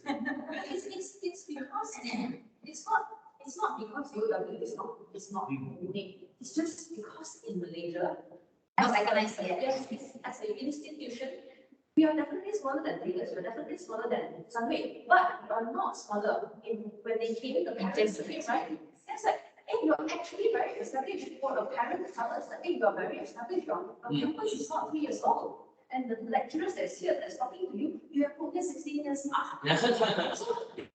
it's right. We need to shout about this. I mean, I strongly believe our marketing direction needs to change a little bit. Very quiet. Compared to competitors on social media, we are very quiet. So they are doing, but it's just not. There's something about UW, but they didn't connect that. Sometimes on social media, you're checking the small institutions are more aggressive than us. Yeah, the way that they do marketing. And then even Taylor also very aggressive. Not very aggressive. I think those what you guys have said are very valid. Definitely, it is something which the institution on the marketing side will need to look at. But on our side, I mean, for today at least, if we're looking to transformative learning, I can look into it as more on the tech side of what we can do and what we can see. And believe that they are more under one. no, yes, definitely. I mean, there's no quality student to come in. Yeah. You must not forget, I'm the one that really championed getting the other departments to come and share on the matter pertaining to experience of students, which I totally agree. You know that experience of students. Anyhow, just all back to the perceptions of our customer. When you emphasize on the experiential learning experience, So from the before they come in up to definitely, this is all word of mouth. Yeah. over the years because of KDU, the name of KDU. Yeah. So exactly, that's what we say lah. That is transformative lah. That is transformative. It's all aspects to it, which at times we need to really look at. But it's important because the reason why is because I'm speaking like academicians. So what you have highlighted is totally considered. But let's look at also what we What we are having problem is, I'm staff, I'm academic staff, this is not my job. But I have a totally different perspective. If there's no quality of the student coming in, you know, how to do a job? So it involves everybody as one. definitely, yeah. There's a lot of, still have a lot of staff that actually have Those kinds of perception. this is nothing to do, it's anything to do, nothing to do with KPI. Don't ask me. Don't look into it. Okay. I don't want to touch that part, And also, and today's outcome, we touched about the ODL, micro credentials, and also the importance and the benefits of having blended or hybrid learning. So, in a nutshell, it is 12:30, just nice. I hope that it was beneficial to you all as a sharing session and on how we as an institution can look into transformative learning, because at the end of the day, this is something which is survival. It's very much survival, and when we look at survival, sometimes we need to take action, drastic action for us to make But sure. last question, how can we be part of the process now to contribute, for the change? Okay, always look into it at school level first. Like all of you get come from different schools, please go and speak with your head of schools. Now, the head of schools will be the one that manages the journey and also the destination of the school itself. So you all bring up to the head of school, and from there it will be for them to then lead or decide on how we will go. That is the politically correct thing I can say. For the record. Very correct thing. I know. Okay. So anyway, thank you very much, ladies and gentlemen. It was nice speaking to you, and also to our friends virtually. Thank you. I hope you guys have benefited on this. And if you like to chat on that matter, I will let's speak on it. All right. Thanks, guys. See you all in 2 weeks' time. No, next week. Next week. Yes. So, I'm going to get the slides. Hazim was set. Thank you. All right. Take care, guys. Thank you, Kendra. All right.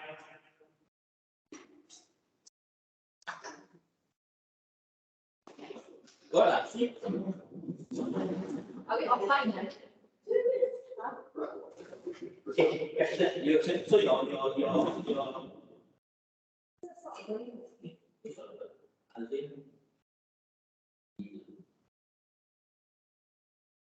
So you're talking about the attendance, right? Yeah. Okay, attendance basically, when you're talking about normal classes and how we do virtual classes, attendance there. We, first of all, do you agree that attendance need to be abolished? Yes. I agree, but under the MPA requirements, It's like, hello, we have a Malaysian government saying this should be the leading forces of the education of the future. Be flexible, but maybe fucking attendance. No. No. You're gonna do an internal week? Okay, Enos. No, you do. No. Okay. Okay. No, here. Yeah. This guy. So I'll just shut down. Because this is under Hazim's got leave.